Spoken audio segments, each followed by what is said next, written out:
আমাদের party socialist unity centre of India কমিউনিস্টের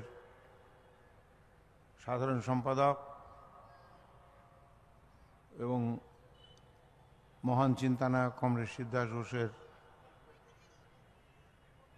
যোগ্য ছাত্র কমরেড প্রভাস ঘোষ এবার বক্তব্য রাখবেন। কমরেড প্রেসিডেন্ট, কমরেডস ও বন্ধুগণ, মানব ইতিহাসে যুগ যুগ ধরে যে স্বল্প সংখ্যক মহান চরিত্র চিরস্মরণীয় হয়ে থাকবে, মহান মার্কস এঙ্গেলসের সুযোগ্য উত্তরসাধক মহান লেনিন তার অন্যতম।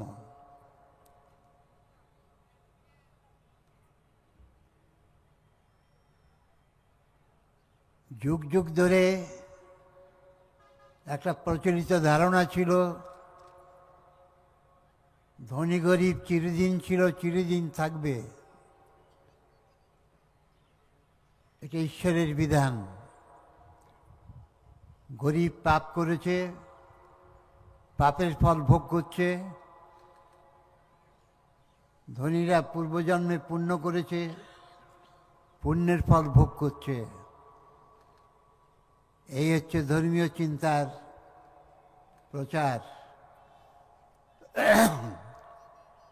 অন্যদিকে বুর্জোয়া মানবতাবাদীরা প্রচার করেছে সমাজের জন্য দুটি শক্তি দরকার, একটা বুদ্ধির শক্তি আর একটা শ্রমশক্তি। একদল ইন্টেলেকচুয়াল, তারা জ্ঞানের অধিকারী, এটা জন্মগত। আরেক দল অজ্ঞ মূর্খ, তারা দৈহিক শ্রমের অধিকারী। এটাও চিরদিন ছিল, চিরদিন থাকবে। গান্ধীজি বলেছেন পুঁজিপতি হচ্ছে বুদ্ধির শক্তি, শ্রমিক হচ্ছে শ্রমের শক্তি। পুঁজিপতিদের বলেছেন শ্রমিকদের সন্তানের মতো গণ্য করো, তোমাদের ন্যায্য মুনাফা যা নেওয়ার নেবে, বাকিটা গরিবরা যাতে বেঁচে থাকতে পারে তার জন্য চেষ্টা করবে। এটা প্রথম ইউরোপে ফয়েরবার্গ বলেছিলেন। সেই মানবতাবাদের প্রচার গান্ধীজি এবং অন্যরাও করেছিলেন। ইতিহাসে প্রথম মহান মার্কস বলেছিলেন এই ধারণা ভুল, এই ধারণা ভ্রান্ত, মিথ্যা। একদিন সমাজ ছিল যেখানে ধনী গরিব বলে কিছু ছিল না। আদিম সমাজ, যেখানে সম্পত্তি আসেনি, সম্পত্তির মালিকানা আসেনি। এখনো আপনারা যদি আন্দামানে যান, জারোয়া পাবেন, আন্দামানি পাবেন, সেন্তালিস পাবেন, অ্যাবরিজিনাল আফ্রিকাতে আছে, অস্ট্রেলিয়া আছে, কানাডাতে আছে, যাদের মধ্যে ধনী গরিব বলে কিছু নেই। তাদের মধ্যে এখনো সম্পত্তি আসেনি, তাদের মধ্যে এখনো ঈশ্বরের চিন্তা আসে নাই। তারা ঈশ্বর বলে কিছু জানেও না। এই ছিল আদিম সমাজ। এবং মার্কস দেখালেন সম্পত্তি আসার পর, জমি আসার পর মানুষ বাড়ছে, জমি বাড়ছে না। তখন মানুষ জানতো না যে পৃথিবী এত বড়, এত জমির সম্ভাবনা, বিচ্ছিন্ন বিচ্ছিন্ন ক্ষুদ্র এলাকায় জমি, লোক বাড়ছে, জমি বাড়ছে না। এই জমি নিয়ে কাড়াকাড়ি, মারামারি। যারা বলবান, শক্তিমান, তারা জমি দখল করে বাকিদের পদানত করল এখান থেকে জন্ম নিল দাস প্রথা, প্রথম শ্রেণী বিভক্ত সমাজ। ইতিহাসে মার্ক্স দেখালেন দাস প্রথার পরে এসছে রাজতন্ত্র, রাজা প্রজা, রাজা ভগবানের প্রতিনিধি, সামন্ত প্রভু ভগবানের প্রতিনিধি, রাজার শাসন ভগবানের শাসন। ফলে রাজার বিরুদ্ধে বিদ্রোহ করা মানে ভগবানের বিরুদ্ধে বিদ্রোহ করা। এ নিয়ে হাজার হাজার বৎসর রাজতন্ত্র সামন্ততন্ত্র চলেছিল। আবার তার বিরুদ্ধে বণিক পুঁজি লড়াই করল শিল্প পুঁজিতে রূপান্তরিত হওয়ার জন্য। এই শিল্প পুঁজিই পুঁজিবাদের জন্ম দিল। এই শিল্প পুঁজিই প্রথম দাবি তুলল ব্যক্তি মাত্রেই সম্পত্তির অধিকার আছে, ব্যক্তি মালিকানার অধিকার আছে, এটা ব্যক্তির স্বাধীনতা। এই শিল্প পুঁজিই বলল ভূমিদাস প্রথার অবসান চাই, কলকারখানা যাতে ভূমিদাস থেকে শৃঙ্খল থেকে মুক্ত হয়ে তারা কাজ করতে পারে, শ্রমশক্তিকে স্বাধীন করতে হবে। এবং তখনই এলো বুর্জোয়া গণতন্ত্র, পার্লামেন্টারি ডেমোক্রেসি, ব্যক্তিবাদ, ব্যক্তির স্বাধীনতা, মত প্রকাশের স্বাধীনতা। জনগণ সংবিধান রচনা করবে, জনগণের নির্বাচিত সরকার রাষ্ট্র দেশ পরিচালনা করবে। এই প্রজাতন্ত্রের আহ্বান এলো, পার্লামেন্টারি ডেমোক্রেসি এলো। এটা মার্ক্সবাদ দেখিয়েছে। ফলে শোষণ, শ্রেণী শোষণ, ধনী গরিব পার্থক্য চিরন্তন নয়। আবার মার্ক্সবাদ বলেছে এই শোষণও চিরদিন থাকবে না। যেমন করে একটার পর একটা সমাজ পাল্টিয়েছে ইতিহাসের নিয়মে, তেমনি সমাজ পুঁজিবাদও পাল্টাবে।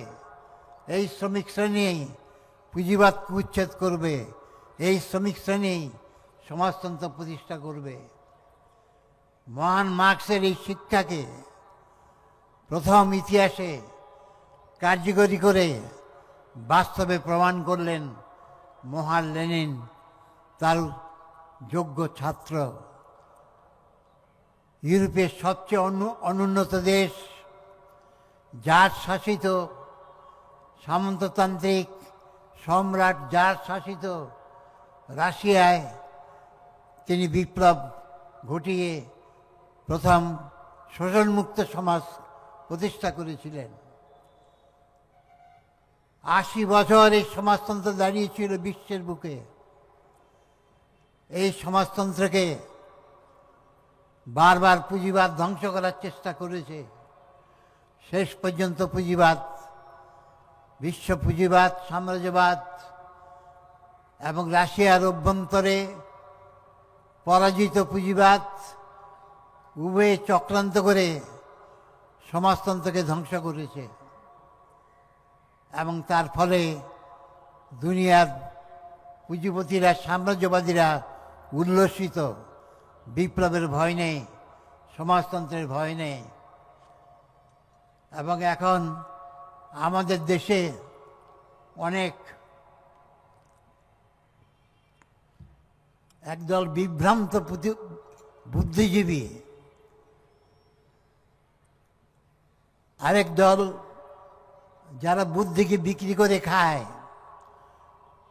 মালিকের কাছে যারা কেনা দাস, এইসব বুদ্ধিজীবীরা কাগজে কাগজে প্রচার করছে সমাজতন্ত্র ব্যর্থ, সমাজতন্ত্র সমস্যার সমাধান করতে পারেনি, সমাজতন্ত্রে গণতন্ত্র ছিল না, ব্যক্তি স্বাধীনতা ছিল না, সমাজতন্ত্র ছিল একনায়কত্বের রাজত্ব। সেখানে কোনো ব্যক্তি তার মত প্রকাশ করতে পারত না। সমাজতান্ত্রিক অর্থনীতি ভেঙে পড়েছে, ফলে সমাজতন্ত্রের দ্বারা কোনো সমস্যার সমাধান হবে না। লেনিন অত্যাচারী ছিলেন, স্টালিন অত্যাচারী ছিলেন। এইসব প্রচার এখনকার কাগজপত্র, সংবাদপত্রে ব্যাপকভাবে প্রচারিত।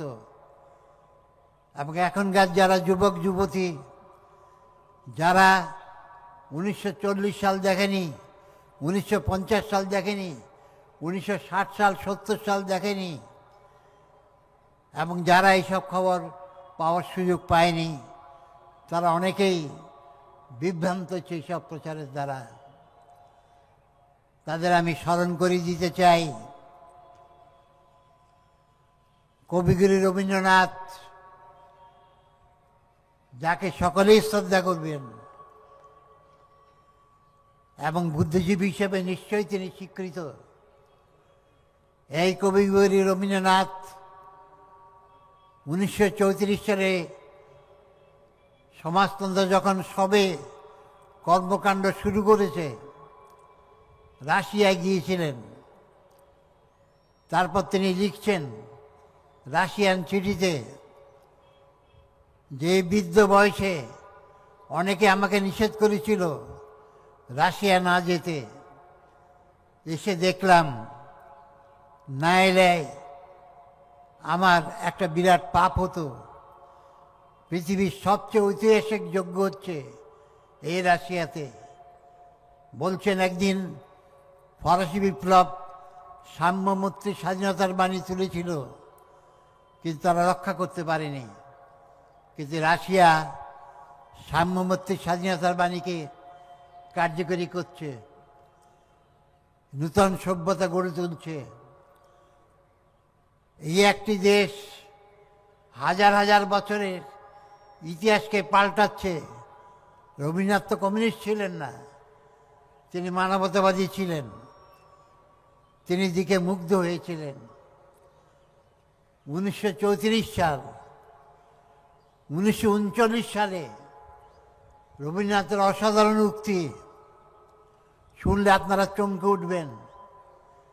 1939 সালে রবীন্দ্রনাথ লিখছেন, কবি অমিয় চক্রবর্তীকে লিখছেন, তিনি লিখছেন নবযুগের তপভূমি দেখে আমি আনন্দিত এবং আশান্বিত। নবযুগের তপভূমি দেখে আমি আনন্দিত এবং আশান্বিত। মানব ইতিহাসে আমি এরকম আনন্দ এবং আশার কারণ ইতিপূর্বে পাই নাই। আমি জানি প্রকাণ্ড একটা বিপ্লবের মধ্যে দিয়ে রাশিয়া এই নবযুগ এনেছে। আবার আমি জানি এই বিপ্লব বহু বৎসরের পাপের প্রায়শ্চিত্তের বিধান। সমাজতান্ত্রিক বিপ্লব হচ্ছে বহু বছরের পাপের প্রায়শ্চিত্তের বিধান বলছেন রবীন্দ্রনাথ। বলছেন এই বিপ্লব সবচেয়ে নিষ্ঠুর এবং প্রবল রিপুর বিরুদ্ধে বিপ্লব। বলছেন নব্য রাশিয়া মানব সভ্যতার পাঁজর থেকে সবচেয়ে ভয়ঙ্কর মৃত্যুশৈল বের করার সাধনা করছে। সেই মৃত্যুশৈল কি? লোভ। এবং আশা করি তাদের সাধনা সার্থক হোক। লোভ মুক্ত মানব সমাজ গড়বার সংগ্রাম করছে এই রাশিয়ায়, বলছেন রবীন্দ্রনাথ। এই রবীন্দ্রনাথকে আজকের বুদ্ধিজীবীরা কি বুদ্ধিজীবী বলবেন? কি বলবেন তারা? যুদ্ধ বেঁধে গেছে, দ্বিতীয় মহাযুদ্ধ। রবীন্দ্রনাথ মৃত্যুসজ্জায় শায়িত। বৈজ্ঞানিক প্রশান্ত মহারাশি তার বিছনার পাশে, যেদিন অপারেশন হবে জিজ্ঞেস করছেন রাশিয়ার রেড আর্মি খবর কি? প্রশান্ত মহারাশি বললেন তারা এগোচ্ছে। ওই মৃত্যু পথযাত্রী রবীন্দ্রনাথের মুখ হাসিতে উজ্জ্বল হয়ে গেল। বললেন ওরাই পারবে, ওরাই হিটলারকে পরাস্ত করতে পারবে। এই হচ্ছে রবীন্দ্রনাথ। আরেকজনের নাম নেতাজি সুভাষচন্দ্র। তাকে আজকের বুদ্ধিজীবীরা কি বলবেন? নেতাজি সুভাষচন্দ্র বলেছেন রাশিয়া দিয়েছে শ্রমিক শ্রেণীর রাষ্ট্র, শ্রমিক শ্রেণীর সমাজ, শ্রমিক শ্রেণীর সভ্যতা, বিশ্ব সভ্যতাকে সমৃদ্ধ করেছে। এই নেতাজি বলেছেন, যেদিন হিটলারের ফ্যাসিবাদের পতন হবে তখন এই কমিউনিজমের জয়যাত্রা হবে বিশ্বে। যখন নেতাজির আইএনএ বাহিনী পরাস্ত, সিঙ্গাপুর থেকে শেষ ভাষণে বলছেন, হতাশার কোনো কারণ নেই, এখনো মহান স্টালিন বেঁচে আছেন এবং তিনি বিশ্বকে অনেক কিছু দেবেন, বলছেন নেতাজি সুভাষচন্দ্র। শরৎচন্দ্র রুশ বিপ্লবের দ্বারা প্রভাবিত হয়ে লিখেছেন পথের দাবি। এদেশের বিপ্লবীদের সামনে রেখেছেন, তোমাদের শ্রমিক বিপ্লব করতে হবে, সমাজতন্ত্র প্রতিষ্ঠা করতে হবে।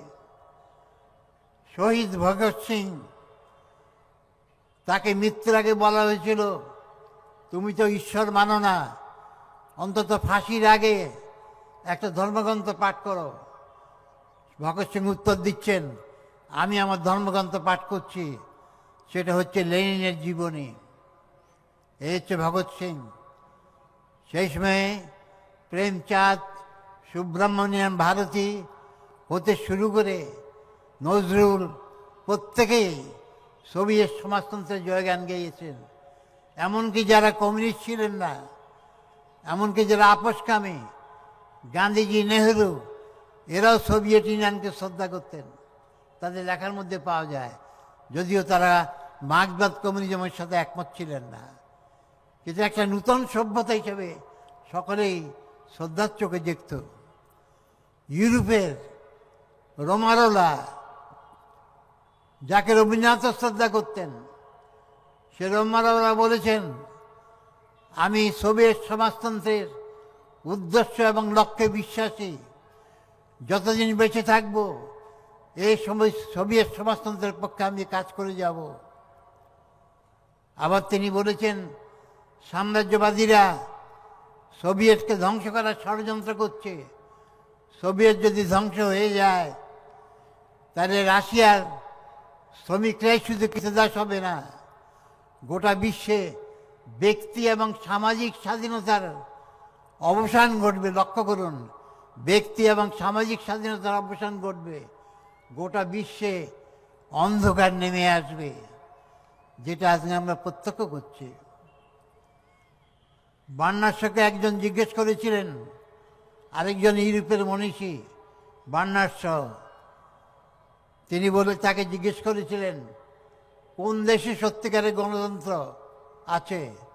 বার্নার্স বলেছিলেন, একমাত্র দেশ সোভিয়েত ইউনিয়ন, যেখানে স্বাধীনতা আছে, গণতন্ত্র আছে, যেখানে মহান স্টালিন আছেন। তাকে জিজ্ঞেস করা হয়েছিল, আপনি কি কমিউনিস্ট? তিনি বলছেন, আমি কমিউনিজমে বিশ্বাসী। সেই দেশে এগোবে যে দেশ কমিউনিজমকে সফল করবে। বার্নার্স কিন্তু নিজে মার্ক্সবাদী ছিলেন না।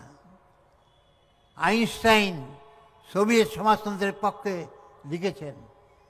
এই ছিল তার অবস্থা। কেন তারা মুগ্ধ হয়েছিলেন সোভিয়েত সমাজতন্ত্রের প্রতি? আমার পূর্ববর্তী বক্তারা কিছু কিছু বলে গেছেন। আমাদের দেশে আজ কোটি কোটি বেকার এবং বাড়ছেই, ছাঁটাই বাড়ছেই, কোটি কোটি ছাঁটাই হচ্ছে। গোটা বিশ্বেই সাম্রাজ্যবাদী পুঁজিবাদী দেশ আমেরিকা, ইউরোপ, সর্বত্রই কোটি কোটি বেকার। আর সোভিয়েত ইউনিয়ন একমাত্র দেশ যেখানে বেকার ছিল না।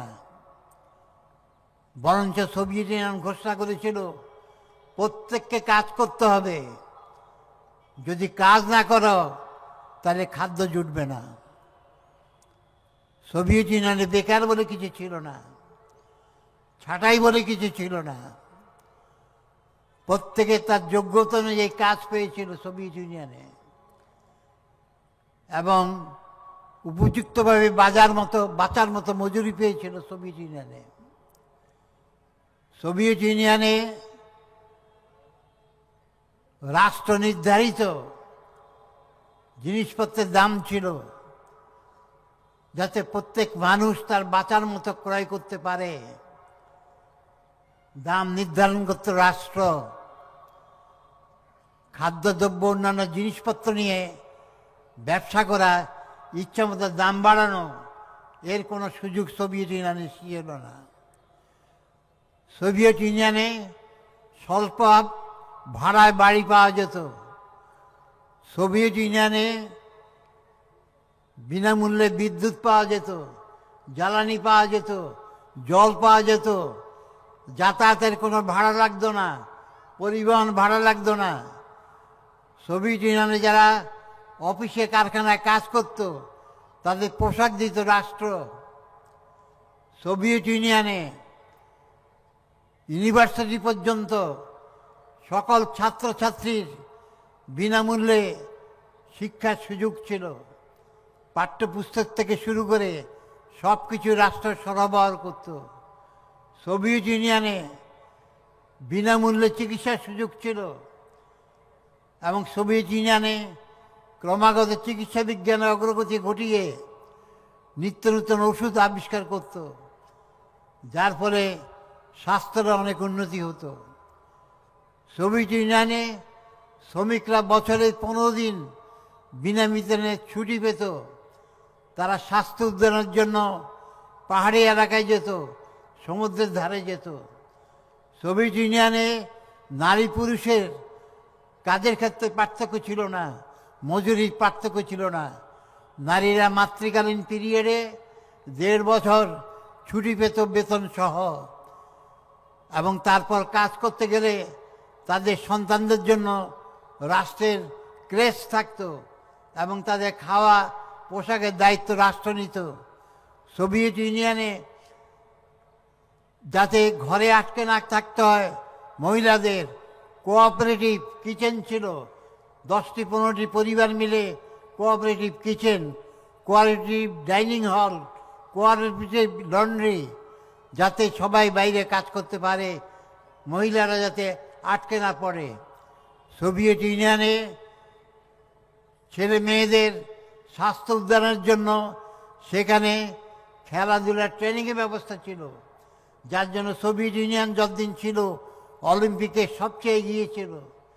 সোভিয়েত ইউনিয়নে বৈজ্ঞানিক, শিক্ষক, ডাক্তার, উকিল, সাহিত্যিক, নাট্যকার, অভিনেতা কারোরই নিজের জন্য রোজগার করতে হতো না, রাষ্ট্র তাদের সমস্ত দায়িত্ব পালন করত।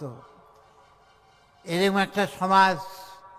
এবং সোভিয়েত ইউনিয়নের বিজ্ঞানের এত অগ্রগতি ঘটেছিল যে সোভিয়েত ইউনিয়নের 12 জন বৈজ্ঞানিক নোবেল প্রাইজ কন্ট্রোল করে সাম্রাজ্যবাদীরা। তা সত্ত্বেও তারা 12 জন বৈজ্ঞানিককে নোবেল প্রাইজ না দিয়ে পারে নাই সোভিয়েত ইউনিয়নে। সোভিয়েত ইউনিয়নে প্রথম সৌরজগতে মানুষকে পাঠায়। এগুলি হচ্ছে ঘটনা। আর এই সমাজতন্ত্র দেখেই মুগ্ধ হয়েছিলেন যাদের কথা আমি বললাম। এই যে সোভিয়েত ইউনিয়ন গড়লেন মহান লেনিন, এটা খুব সহজ ছিল না। মার্কস এঙ্গেলসের মৃত্যুর পর দ্বিতীয় আন্তর্জাতিক, প্রথম আন্তর্জাতিক কমিউনিস্ট প্রতিষ্ঠানের নাম ছিল প্রথম আন্তর্জাতিক। মার্কস এঙ্গেলসের সময় সেটা ভেঙে যায়। এঙ্গেলসের জীবদ্দশায় আন্তর্জাতিক কমিউনিস্ট সংগঠন দ্বিতীয় আন্তর্জাতিক গড়ে ওঠে। দ্বিতীয় আন্তর্জাতিকের নেতৃত্বে বিভিন্ন দেশে শক্তিশালী সংগঠন গড়ে ওঠে। ইউরোপে তখন কমিউনিস্ট পার্টিকে বলা হতো সোশ্যাল ডেমোক্রেটিক পার্টি। সেই সময়ে ইউরোপে গড়ে ওঠে। লেনিন প্রথম জীবনে এই দ্বিতীয় আন্তর্জাতিকের ছাত্র হিসেবে মার্ক্সবাদকে গ্রহণ করেছিলেন। এই দ্বিতীয় আন্তর্জাতিকের কর্ণধার ছিলেন বার্নস্টাইন, কাউটস্কি, এইসব নেতারা। লেনিন তাদের শিক্ষক হিসেবে গণ্য করতেন। রাশিয়াতে লেনিন একটা মার্ক্সবাদী গ্রুপে যুক্ত ছিলেন। সেই সময় রাশিয়াতে বিচ্ছিন্ন বিচ্ছিন্ন মার্ক্সবাদী গ্রুপ গড়ে উঠেছিল। লেনিনে প্রথম প্রয়োজন বোধ করেছিলেন এইসব মার্ক্সবাদী গ্রুপকে একত্র করা দরকার, তার জন্য তাদের চিন্তার ঐক্য হওয়া দরকার। এবং তিনি প্রথম চিন্তার ঐক্যের জন্য তিনি প্রথম একটা সংবাদপত্র বের করেন, মুখপত্র প্রাবদা তার নাম, যাতে মত বিনিময় হয় বিভিন্ন মার্ক্সবাদী গ্রুপের মধ্যে। এখানে লেনিনের একটা শিক্ষা আমি উল্লেখ করতে চাই। একটা যথার্থ মার্ক্সবাদী দল কিভাবে গড়ে উঠতে হবে, আমি এখন কিছু তত্ত্বগত প্রশ্নে আলোচনা করব। আমি চেষ্টা করব যতটা সহজভাবে বলা যায়, কিন্তু এগুলি না জানলে লেনিনকে বোঝা হবে না, লেনিনের অবদান বোঝা হবে না। তাই আপনাদের কাছে আমি লেনিনের কিছু অবদান উল্লেখ করতে চাই। লেনিনের প্রথম বিশ্বে তিনি দেখান একটা যথার্থ মার্ক্সবাদী পার্টি গড়ে তুলতে হলে কী করতে হবে। তিনি বললেন, একটা ডিগ্রি জারি করে আমরা একটা কমিউনিস্ট পার্টি গড়ে তুললাম, ঘোষণা করে দিলাম, এতে হবে না। কিছু প্রতিনিধি বসে একটা প্রস্তাব পাশ করলাম, এইভাবে হবে না। তাহলে কি চাই? চিন্তার ঐক্য। যারা কমিউনিস্ট পার্টি গড়ে তুলবে তাদের মধ্যে চিন্তার ঐক্য চাই।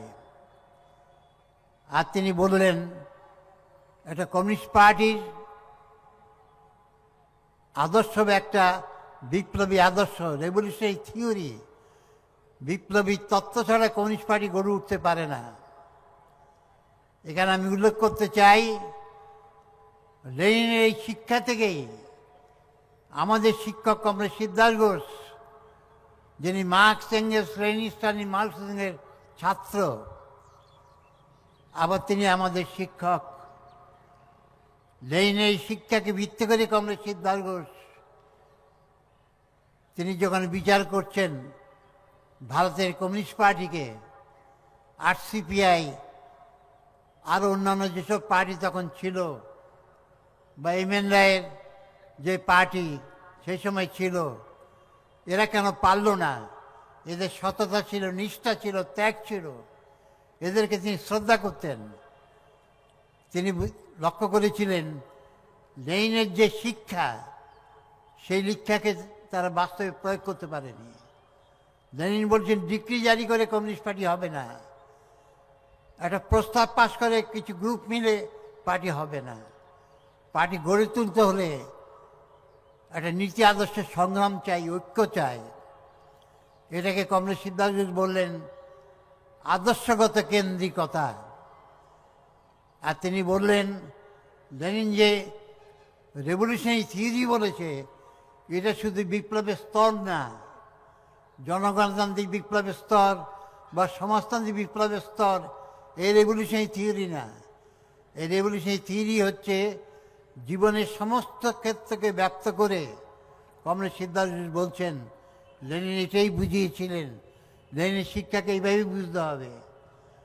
আমরা সবাই পুঁজিবাদী সমাজে জন্ম নিয়েছি, জন্মের থেকে আমরা যা শিখেছি পুঁজিবাদী চিন্তাধারা, ব্যক্তি স্বার্থ, ব্যক্তির মালিকানা, ব্যক্তির সম্পত্তি, ব্যক্তির পরিবার, ব্যক্তি, আমার সন্তান, আমার স্ত্রী, আমার ঘর বাড়ি, আমার আমার টাকা পয়সা, আমার এই চাই সেই চাই, এই যে ব্যক্তিবাদী মনন, যার ফলে একজন যারা রাস্তার শ্রমিক সর্বহারা, তাকে যদি কয়েক কোটি টাকা কেউ দেয়, সেও পুঁজিপতি হয়ে যাবে, কারণ মননটা তার পুঁজিপতি। তাহলে কমরেড সিদ্ধার্থ বলছেন, লেনিনের শিক্ষাকে ব্যাখ্যা করতে গিয়ে যে রেভলিউশনারি থিওরি হচ্ছে এই, যে যারা পার্টি করবে, পুঁজিবাদী দৃষ্টিভঙ্গি, বিচারধারা, ভাববাদী বিচারধারা এবং পুঁজিবাদী সংস্কৃতি, পুঁজিবাদী মনন, স্বার্থবোধ, স্নেহ, প্রেম, প্রীতি, ভালোবাসা, পারিবারিক জীবন, সমস্ত ক্ষেত্রেই মার্ক্সবাদ ভিত্তিক বৈপ্লবিক দৃষ্টিভঙ্গি, বৈপ্লবিক থিওরি দরকার, এটা প্রয়োজন। এই হচ্ছে আদর্শগত কেন্দ্রিকতা। লেনিনের বক্তব্যকে ব্যাখ্যা করে তিনি বলেছিলেন, লেনিন বলেছিলেন আরএসডিএলপি পার্টির মধ্যে লেনিনের সাথে লড়াই বাঁধল মার্টভ, আক্সফোর্ড, তারা লেনিনের থেকে সিনিয়র ছিলেন। তারা বললেন পার্টির মেম্বার হবে কারা? যারা পার্টির নিয়ম নীতি মানবে, চাঁদা দেবে। লেনিন বললে তাহলে হবে না, শুধু নিয়ম মানলে চাঁদা দিলেই হবে না, এটা যে কেউ নিতে পারে। তাকে সুশৃঙ্খলভাবে আচরণ করতে হবে, একটা সংগঠনের অধীনে কাজ করতে হবে, এবং তাকে প্রফেশনাল রেভলিউশনই হতে হবে। অর্থাৎ তার জীবনটাই বিপ্লবী জীবন, বিপ্লবের জন্যই সে কাজ করবে, প্রফেশনাল রেভলিউশনই হতে হবে। কমরেড শিবদাস ঘোষ লেনিন এই বক্তব্যকে আরও ব্যাখ্যা করে উন্নত করে বললেন এসোসিয়েট পার্টি গঠন করার ক্ষেত্রে। তিনি বললেন, লেনিন বলেছিলেন একটা কমিউনিস্ট পার্টির মধ্যে গণতান্ত্রিক একেন্দ্রীকরণের সংমিশ্রণ হবে। গণতান্ত্রিক একেন্দ্রীকরণের সংমিশ্রণ কিভাবে হবে?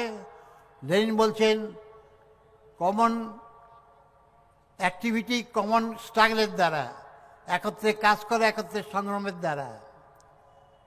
এটাকে কমরেড শিবদাস ঘোষ আরো উন্নত করে বললেন, এটা গড়ে তুলতে হলে যারা দল গড়ে তুলবে, মার্ক্সবাদকে ভিত্তি করে, লেনিনবাদকে ভিত্তি করে জীবনের সমস্ত ক্ষেত্রে তার প্রয়োগ কী হবে, নীতি কী হবে, দৃষ্টিভঙ্গি কী হবে, এই লড়াই পরিচালনা করা। এই লড়াই পরিচালনা করার মধ্য দিয়ে যখন একটা ঐক্য হবে, সকলের মধ্যে একটা মার্ক্সবাদী দৃষ্টিভঙ্গি গড়ে উঠবে, ওয়ান প্রসেস অফ থিঙ্কিং গড়ে উঠবে। অর্থাৎ বৈজ্ঞানিকরা যেমন একটা অ্যাটমকে বিচার করার ক্ষেত্রে যে বিজ্ঞান প্রয়োগ সকলেই করে, ইলেকট্রনকে বিচার করার ক্ষেত্রে একই বিজ্ঞানকে প্রয়োগ করে। মার্ক্সবাদ একটা বৈজ্ঞানিক দর্শন, ফলে সমস্ত ক্ষেত্রে বিচারের ক্ষেত্রে একই বিজ্ঞানকে প্রয়োগ করতে সক্ষম হচ্ছে মার্ক্সবাদী বিজ্ঞানকে। এই হচ্ছে ওয়ান প্রসেস অফ থিঙ্কিং। তার ফলে বিভিন্ন বিষয়ের ব্যাখ্যার ক্ষেত্রে একই সিদ্ধান্ত উপনীত হবে। জল কি, বৈজ্ঞানিকরা একমত। এই কি, বায়ু কি, বৈজ্ঞানিকরা একমত। ইলেকট্রিসিটি কি, একমত। তেমনি পুঁজিবাদ কি, একমত। সামন্ততন্ত্র কি, একমত। বেকার সমস্যার সমাধান কোন পথে হবে, একমত। বিপ্লব কীভাবে হবে, একমত। এই প্রত্যেকটি ক্ষেত্রে একমত হচ্ছে। এটা হচ্ছে ইউনিফর্মিটি অফ থিঙ্কিং। আবার ক্রিয়ার ক্ষেত্রে একটা ঐক্য থাকবে, ওয়াননেস ইন অ্যাপ্রোচ, এবং সকলেই এক লক্ষ্য নিয়ে কাজ করছে, বিপ্লবের লক্ষ্য নিয়ে। One process of thinking, uniformity of thinking, oneness in approach and singleness of purpose. এই কথাটা কমরেড শিবদাস ঘোষ লেনিনের শিক্ষাকে আরও বিকশিত করে, উন্নত করে বললেন। তখনই দলের মধ্যে বুঝতে হবে যে আদর্শগত কেন্দ্রিকতা এসে গেছে, এবং তখনই দলে সর্বহারা গণতন্ত্র প্রতিষ্ঠিত হয়েছে।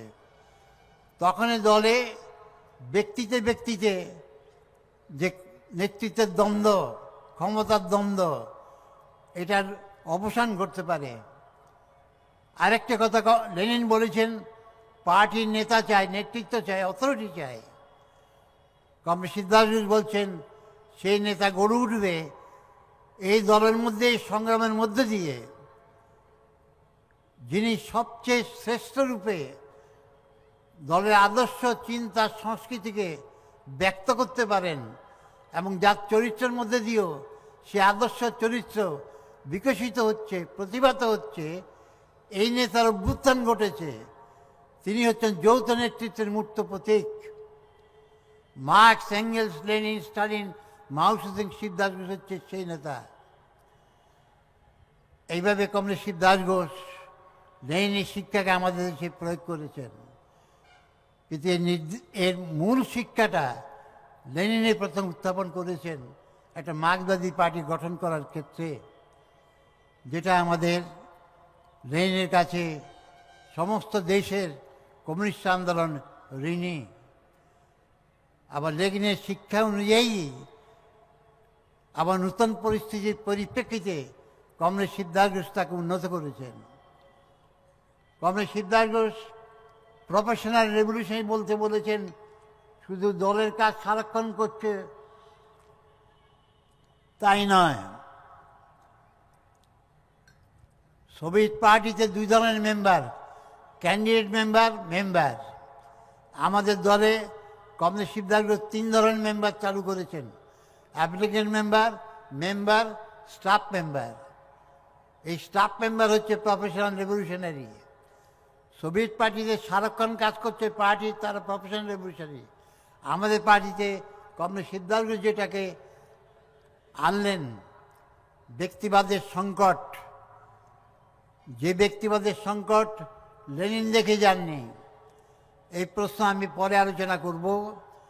এখানে শুধু এইটুকু বলতে চাইছি, ব্যক্তিবাদের সংকট দেখে কমরেড শিবদাস ঘোষ আমাদের দলে যেটা এনেছেন সেটা হচ্ছে একদল নেতা যারা ব্যক্তিগত সম্পত্তি পরিত্যাগ করেছে শুধু নয়,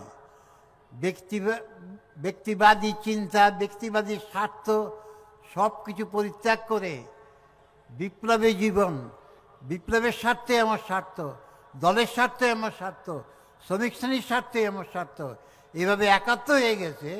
এরা হচ্ছে প্রফেশনাল রেভলিউশনারি। এটা কমরেড শিবদাস ঘোষ লেনিনের শিক্ষাকে আরও উন্নতভাবে ব্যাখ্যা করলেন। আমাদের দেশে সিপিআই, সিপিএম এই দলগুলোর ব্যর্থতার কারণ, দল গঠনের ক্ষেত্রে তারা লেনিনের এই শিক্ষাগুলিকে প্রয়োগ করে নাই। তারা কয়েকটা গ্রুপ মিলে হঠাৎ ঘোষণা করে পার্টি গঠন করে ফেললেন। আদর্শগত সংগ্রামে ঐক্য, গণতান্ত্রিক একীকরণ গড়ে তোলার সংগ্রাম, যৌথ নেতৃত্ব গড়ে তোলার সংগ্রাম, যৌথ নেতৃত্বের মূর্ত প্রতীক লেনিনের মতো নেতা, স্টালিনের মতো নেতা, মাও সেতুংয়ের নেতা, আমাদের দলের শিবদাস ঘোষের মতো নেতা, এরকম কোনো নেতার অভ্যুত্থানও তাদের দলে ঘটে নাই। তারা করতে পারেনি, এই স্ট্রাগলটাই তারা করে নাই। ফলে সেই জন্যই কমিউনিস্ট পার্টি হিসেবে গড়েই উঠতে পারে না। এই হচ্ছে একটা দিক। এবং এই পার্টি গঠন কিভাবে হবে এই প্রশ্ন নিয়ে প্রথম যে পার্টির মধ্যে লেনিন ছিলেন, RSDLP, Russian socialist revolutionary democratic party, RSDLP, liberal democratic party, এর মধ্যে প্রবল দ্বন্দ্ব হয়। লেনিন বললেন, তোমরা যথার্থ কমিউনিস্ট পার্টি গড়ে তুলতে পারবে না। লেনিনের পক্ষে যারা হলেন তারা মেজরিটি হচ্ছে রাশিয়ান ভাষায় বলশেভিক, বাকিরা মেনশিভিক মানে মাইনরিটি। একই পার্টির মধ্যেই অনেকটা প্ল্যাটফর্মের মতো দীর্ঘদিন এই দুটি কেন্দ্র কাজ করে গেছে। আদর্শগত সংগ্রাম, ঐক্য ছিল, যার এই বিরুদ্ধে লড়াইয়ে ন্যূনতম কর্মসূচির ভিত্তিতে ঐক্য তাদের মধ্যে ছিল। আবার আদর্শগত সংগ্রামও ছিল। ঐক্য সংগ্রাম নিয়ে লেনিন আলাদা পার্টি করলেন 1912 সালে। 1903 সাল থেকে লড়াই শুরু, 9 বছর লড়াই হলো। 12 সালে বলশিক পার্টি আলাদা করলেন লেনিন। এতদিন পর্যন্ত ঐক্য সংগ্রাম ঐক্য ছিল আরএসডিএলপির মধ্যে। এটাই হচ্ছে ইতিহাস। আরেকটা দিক থেকে লেনিনের আরেকটা বড়ত্বের দিক, মহত্বের দিক, লেনিন তার যারা শিক্ষক, যাদের কাছ থেকে তিনি মার্ক্সবাদের শিক্ষা নিয়েছিলেন, কাউটস্কি, প্লেখানভ, দ্বিতীয় আন্তর্জাতিক নেতারা, তাদের বিরুদ্ধে তিনি যখন বুঝলেন এরা মার্ক্সবাদ থেকে অধঃপতিত, বিচ্যুত, তাদের বিরুদ্ধে তিনি লড়াই করেছিলেন। এই লড়াই বাঁধল প্রথম মহাযুদ্ধে বিপ্লবীদের ভূমিকা কি হবে। 1912 সালে ইউরোপের বাসেল শহরে এদের একটা সম্মেলন হয়েছিল। সেই সম্মেলনের সিদ্ধান্ত হয়েছিল সাম্রাজ্যবাদীরা যুদ্ধ বাজারে প্রত্যেক দেশের শ্রমিক শ্রেণীর বিপ্লবীরা একে অপরের বিরুদ্ধে লড়বে না, কারণ সাম্রাজ্যবাদীরা যুদ্ধ করছে লুণ্ঠনের ক্ষেত্র নিয়ে। প্রত্যেক দেশের শ্রমিক শ্রেণীর বিপ্লবীরা তার নিজ দেশের সরকারের বিরুদ্ধে লড়বে, তারা গৃহযুদ্ধে পরিণত করবে, তার দেশের সরকারের বিরুদ্ধে তারা লড়াই করবে, বিপ্লব করবে। অন্য দেশের শ্রমিকরা যারা বন্দুক নিয়ে এসছে তার সাথে লড়বে না। এই ছিল 1912 সালের বাসেল শহরের ঘোষণা। কিন্তু যখন যুদ্ধ বাড়ল 1915 সালে, তখন আবার বৈঠক হলো জিমারওয়াল্ড বলে একটা শহর সুইজারল্যান্ডে। সেখানে অধিকাংশ দ্বিতীয় আন্তর্জাতিক নেতারা বাসেলের ঘোষণাকে বাতিল করে দিল। তারা বলল প্রত্যেকে নিজ নিজ ফাদারল্যান্ড, নিজ দেশকে রক্ষা করার জন্য লড়বে, অর্থাৎ এক দেশের শ্রমিক আর দেশের শ্রমিকের বিরুদ্ধে লড়বে। লেনিনের বিরুদ্ধে দাঁড়ালেন, দ্বিতীয় আন্তর্জাতিক নেতাদের বিরুদ্ধে। লেনিন বললেন না, এবং রাশিয়ায় আমরা আমাদের সরকারের বিরুদ্ধে লড়ব। রাশিয়ান সৈন্যদের বলবো তারা জারের নির্দেশে এই যুদ্ধে যাতে অংশগ্রহণ না করে। এখানে মতপার্থক্য হলো। দ্বিতীয় আন্তর্জাতিকের যে নেতারা একসময় মার্ক্সবাদের চর্চা করত, তারা কালক্রমে পার্লামেন্টারি ডেমোক্রেসির মধ্যে ঢুকে পার্লামেন্টে বক্তৃতা দিচ্ছে, নাম হচ্ছে, খবরের কাগজে প্রচার হচ্ছে, একটা আরামদায়ক পরিবেশের মধ্যে আছে। আবার অন্যদিকে ইংল্যান্ড, জার্মানি, ফ্রান্স, এই সাম্রাজ্যবাদী দেশগুলো এশিয়া, আফ্রিকা উপনিবেশগুলো লুণ্ঠন করে অত্যধিক সুপার প্রফিট যাকে বলে, অত্যধিক মুনাফা অর্জন করে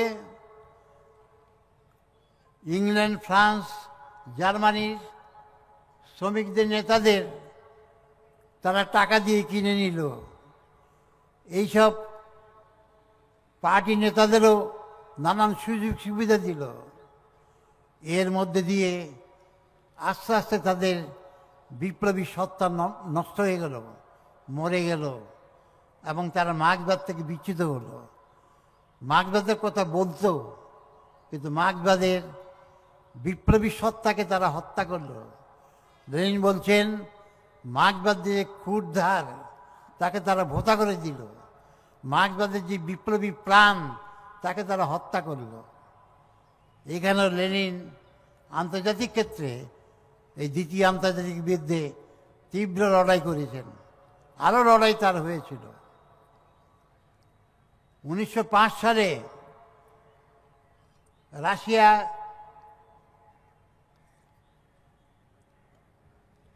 শ্রমিকদের ধর্মঘট, মজুরি বৃদ্ধির দাবিতে,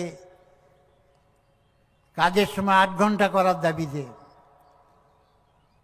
একটা ধর্মযাজক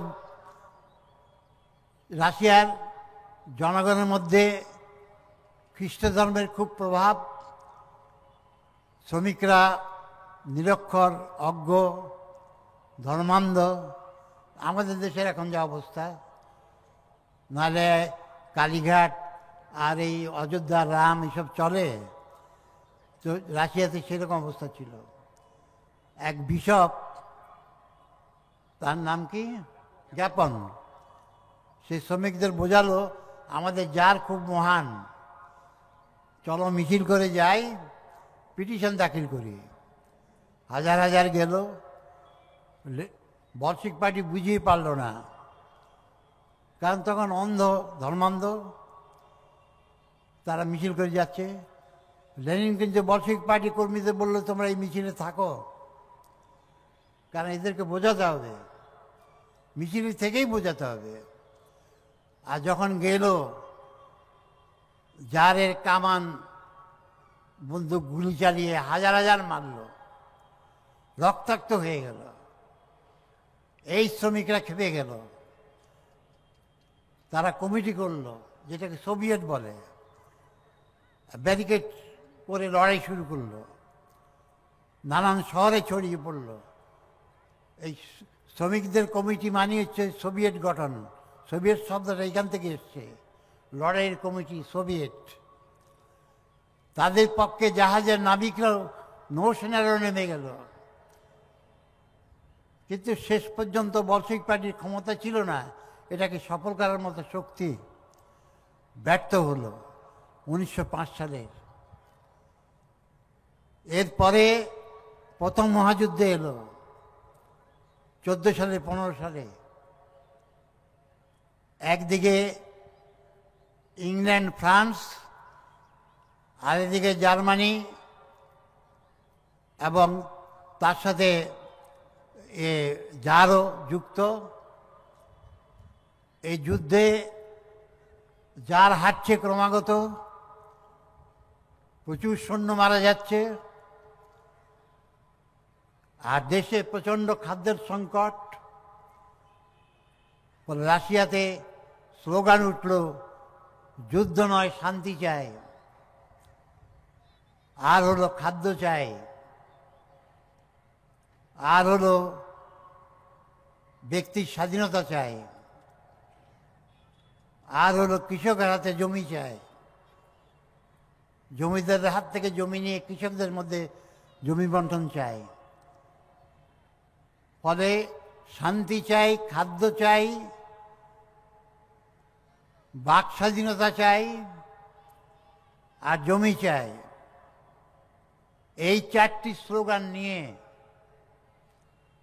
আবার রাশিয়াতে অভ্যুত্থান হলো ফেব্রুয়ারি মাসে। এটাকে ফেব্রুয়ারি বিপ্লব বলে। এই ফেব্রুয়ারি বিপ্লবে মেনশিবিকরাও ছিল, বলশিবিকরাও ছিল। আবার এই সময় অসংখ্য সোভিয়েত গড়ে ওঠে, কলে কারখানায়, গ্রামাঞ্চলে। শ্রমিক, কৃষক, সৈন্যবাহিনী নিয়ে এইসব সোভিয়েতগুলি গড়ে ওঠে। আবার অন্যদিকে এই সুযোগ নিয়ে বুর্জোয়ারা ক্ষমতা চলে গেল। বুর্জোয়ারা ক্ষমতা চলে গেল, মেনশিবিকরা, এরা বলছে সোশ্যাল রেভলিউশনারি বলে আরেকটা পার্টি ছিল, এরা বলছে সোভিয়েত ভেঙে দিয়ে এই বুর্জোয়া সরকারের হাতে ক্ষমতা তুলে দাও, ওরা সব কিছু দেবে। এবং তার ফলে বুর্জোয়ারা ক্ষমতায় চলে গেল। আর বলশিক পার্টি, লেনিন বলছেন এরা দেবে না, দিচ্ছে না, সমস্ত ক্ষমতা সোভিয়েতকে দিতে হবে। এবং প্রথম দিকে সোভিয়েতের মধ্যে বলশিবিকের শক্তি খুব কম ছিল। মেনশিবিক এবং সোশ্যালিস্ট রেভলিউশনারি এদের সংখ্যা বেশি ছিল, যারা বুর্জোয়াদের হাতে ক্ষমতা দেওয়ার পক্ষে এদের সংখ্যাই বেশি ছিল। তার দুটি কারণ ছিল। ফেব্রুয়ারি বিপ্লবের রাস্তার লড়াইয়ে বলশিবিকরা ছিল এবং তারা অনেকে মারা গেছে। আরেকটা কারণ, যুদ্ধে গেছে শ্রমিকরা, কারখানার শ্রমিকরা। নূতন শ্রমিক যারা এসছে তারা কৃষক ঘরের। এই কৃষকদের মধ্যে পেটিবুর্জা ভাব ছিল, আপসমুখিয়তা ছিল। এর ফলে যে সোভিয়েতগুলি ছিল, প্রথম দিকে এই সোভিয়েতগুলির মধ্যে ঝোঁক ছিল যাতে মেনশিবিকদের কথা শুনে, সোশ্যালিস্ট রেভলিউশনারিদের কথা শুনে বুর্জোয়া সরকার হাতে ক্ষমতা দেওয়া। এই ফেব্রুয়ারি মাস থেকে লেনিনের দৃষ্টিভঙ্গি ক্ষুদ্ধার ছিল। তিনি পাবলিক মুড, পালস বুঝতে পারতেন। কোন সময় কোন স্লোগানটা তুললে, কিভাবে মানুষকে বোঝাতে পারলে মানুষকে সঠিক জিনিস ব্যাখ্যা করা যায়। তিনি দলের কর্মীদের নির্দেশ দিলেন, নিজেও নেমে গেলেন এবং সেই সময় তার লেখা পড়লে বুঝতে ছটফট করছেন তিনি যে বিপ্লব ব্যর্থ হতে যাচ্ছে, বিশ্বাসঘাতকতার পথে যাচ্ছে, তোমরা এখনো বসে আছো। এরকম করে তিনি বলছেন, বক্তৃতা দিচ্ছেন, আলোচনা করছেন। সমস্ত সোভিয়েতগুলিতে মিটিং করো, বোঝাও। এই মার্চ মাস থেকে বলশিবিকরা বোঝাচ্ছে। মার্চ মাস থেকে মাইনরিটি বলশিবিক পার্টি, লেনিনের পার্টি। অক্টোবর মাসে এসে লেনিন মেজরিটি হলেন, মানে সোভিয়েতগুলি পক্ষে এলো। এবং তারপর নভেম্বরে বিপ্লব। এই নভেম্বরের বিপ্লবটা কি বিপ্লব? লেনিন বলছেন, আগে ছিল জারের শাসন, সামন্ততান্ত্রিক। জারকে হটিয়ে রাষ্ট্র ক্ষমতায় এসছে বুর্জোয়ারা। বিপ্লব মানে একটা রাষ্ট্রকে উচ্ছেদ করে একটা রাষ্ট্র প্রতিষ্ঠার বিপ্লব। পরে সামন্ততান্ত্রিক রাষ্ট্রকে পাল্টে বুর্জোয়া রাষ্ট্র এসেছে এবং এই বুর্জোয়া রাষ্ট্রকে উচ্ছেদ করার বিপ্লব হচ্ছে সমাজতান্ত্রিক বিপ্লব। এখানে আবার বিরোধ বাড়ল। কাউটস্কি, দ্বিতীয় আন্তর্জাতিক নেতারা, প্লেখানভ এবং মার্টভ, অক্সফোর্ড, তারা বলছেন, মার্কস বলেছেন, পুঁজিবাদ উন্নত হতে হতে হতে হতে যখন শেষ স্তরে পৌঁছাবে তখন হবে সেই দেশে বিপ্লব। আর রাশিয়াতে পুঁজিবাদ তো শেষ স্তরে পৌঁছায়নি। ফলে এখন পুঁজিবাদ উন্নত হোক, তারপর বিপ্লব হবে। লেনিন বলছেন, আজকে সাম্রাজ্যবাদ যুগ। সাম্রাজ্যবাদের যুগে পুঁজিবাদের অসম বিকাশ। উন্নত সাম্রাজ্যবাদী দেশ অনুন্নত দেশের পুঁজিবাদের বিকাশের পথে বাধা অন্তরায়। ফলে মার্ক্সের সময় যে কথা সত্য ছিল, মার্ক্স সাম্রাজ্যবাদ দেখে যাননি। এই সাম্রাজ্যবাদ মার্ক্সের পরবর্তীকালে এসেছে। এই সাম্রাজ্যবাদ কি, তার ব্যাখ্যা নিয়েও লেনিনের সাথে কাউটস্কির পার্থক্য হলো। কাউটস্কি বলছে, সাম্রাজ্যবাদ হচ্ছে ডেভেলপ ইন্ডাস্ট্রিয়াল ক্যাপিটাল এবং যে কৃষিপ্রধান দেশকে দখলে আনতে চায়। লেনিন বলছে এই ব্যাখ্যা ভ্রান্ত। সাম্রাজ্যবাদ হচ্ছে পুঁজিবাদের ফ্রি কম্পিটিশন গোড়ার যুগে যেটা ছিল, সেই ফ্রি কম্পিটিশন স্তর শেষ করে একচেটিয়া পুঁজি এসে গেছে। দ্বিতীয়ত, ব্যাংক পুঁজি, শিল্প পুঁজির সংমিশ্রণ হয়েছে। তারপরে লগ্নি পুঁজি এসে গেছে। তৃতীয়ত বলছেন, আগে শুধু পণ্য রপ্তানি হতো, এখন লগ্নি পুঁজি রপ্তানি হচ্ছে। বিদেশে পুঁজি রপ্তানি করে সেই পুঁজি খাটিয়ে মুনাফা অর্জন করা, বিদেশে সস্তা শ্রমশক্তি এবং কাঁচামালকে ব্যবহার করে। আর বলছেন, পুঁজিপতিদের বিভিন্ন দেশে পুঁজিপতিদের মিলিত সংস্থা, কার্টেল এসব হয়েছে এবং তারা নিজেদের মধ্যে দ্বন্দ্ব আছে, আবার ভাগ বটারাও করে নিচ্ছে। আর বলছেন কি, সাম্রাজ্যবাদী দেশগুলো বিশ্বকে ভাগ করে নিয়েছে। পুঁজিবাদের এই 5টি বৈশিষ্ট্য লেনিন বললেন। সাম্রাজ্যবাদ বলতে কি বোঝায়, এটাও আমরা লেনিনের কাছ থেকে সকলেই আমরা শিখেছি, স্টালিন, মাও জেদুং, শিবদাস ঘোষ প্রত্যেকে।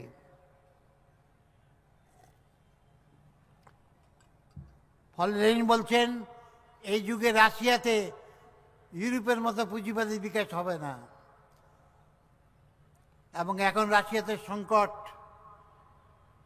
মানুষ পরিবর্তন চাইছে, দ্বিতীয় বিপ্লব করা সম্ভব, এবং সেই বিপ্লব পুঁজিবাদের বিরুদ্ধে,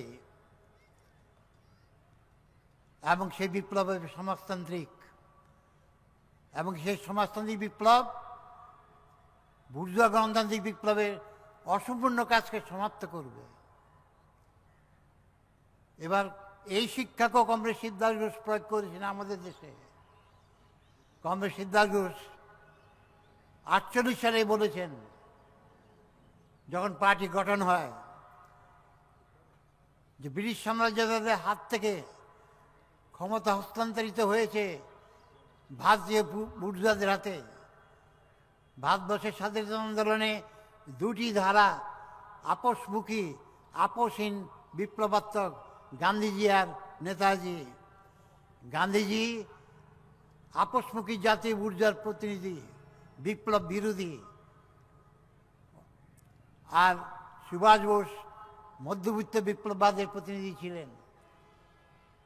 এবং সেই ভারতীয় পুঁজিবাদ, কমরেড শিবদাস ঘোষ বলছেন, দ্বিতীয় মহাযুদ্ধের সময়ে ভারতীয় পুঁজিবাদ একচেটিয়া পুঁজির জন্ম দিয়েছে, এবং তারা ভারতবর্ষে ক্ষমতাসীন। তিনি দেখালেন ভারতবর্ষের পুঁজিবাদ শুধু পুঁজিবাদ নয়, সে সাম্রাজ্যবাদের স্তরে এসেছে। ভারতীয় পুঁজিপতিরা এখন বিদেশে, ভারতীয় পুঁজিপতিদের, আপনারা আমি হিসাব বলছি, ভারতীয় পুঁজিপতিরা বিদেশে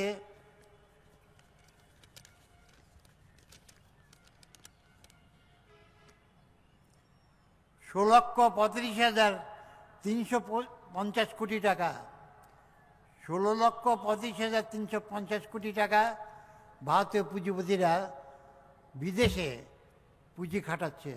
ইংল্যান্ডে মিত্তালের বিরাট স্টিল, টাটার কারখানা আছে, কানাডাতে আছে, অস্ট্রেলিয়াতে আছে, আফ্রিকাতে আছে, নানান দেশে আছে, আমেরিকাতেও আছে। ওই ট্রাম্পের সময় বলেছিল যে বিদেশি মালিক হটাও, তখন ভারতীয় ব্যবসায়ীরা বলেছিল আমাদের কারখানায় 2 লক্ষ মার্কিন শ্রমিক কাজ করে, আমেরিকাতে কাজ করে। ফলে কমরেড শিবদাস ঘোষ বলেছেন ভারতবর্ষের জাতীয় পুঁজিবাদ একচেটিয়া পুঁজির জন্ম দিয়ে এবং নিজেই সাম্রাজ্যবাদী স্তরে গেছে, লগ্নি পুঁজির স্তরে চলে গেছে। সেখানে সিপিএম, সিপিআই, নকশালরা এখনো জাবর কাটছে যে ভারতবর্ষে এখনো পুঁজিবাদী রাষ্ট্র নয়, এখানে লড়াই হবে সাম্রাজ্যবাদ, সামন্ততন্ত্র আর একচেটিয়া পুঁজির বিরুদ্ধে। সাম্রাজ্যবাদ কোথায়? ক্ষমতা হস্তান্তরের পর চলে গেছে, সাম্রাজ্যবাদ নাই। সামন্ততন্ত্র কোথায়? ভারতবর্ষের সামন্ততন্ত্র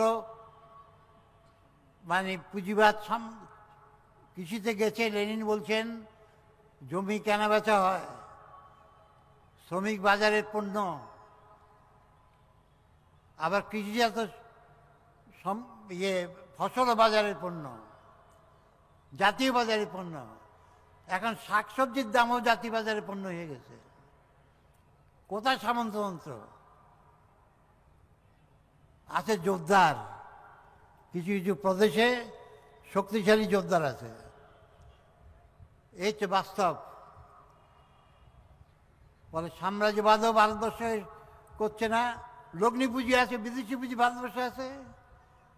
ভারতীয় পুঁজি যেমন বিদেশে আছে, এদেশেও বিদেশি পুঁজি আছে। এর উত্তর লেনিন দিয়ে গেছেন। লগ্নি পুঁজি এমন শক্তিশালী, একটা অত্যন্ত স্বাধীন জাতীয় রাষ্ট্রকেও লগ্নি পুঁজি কন্ট্রোল করে এই সাম্রাজ্যবাদী স্তরে।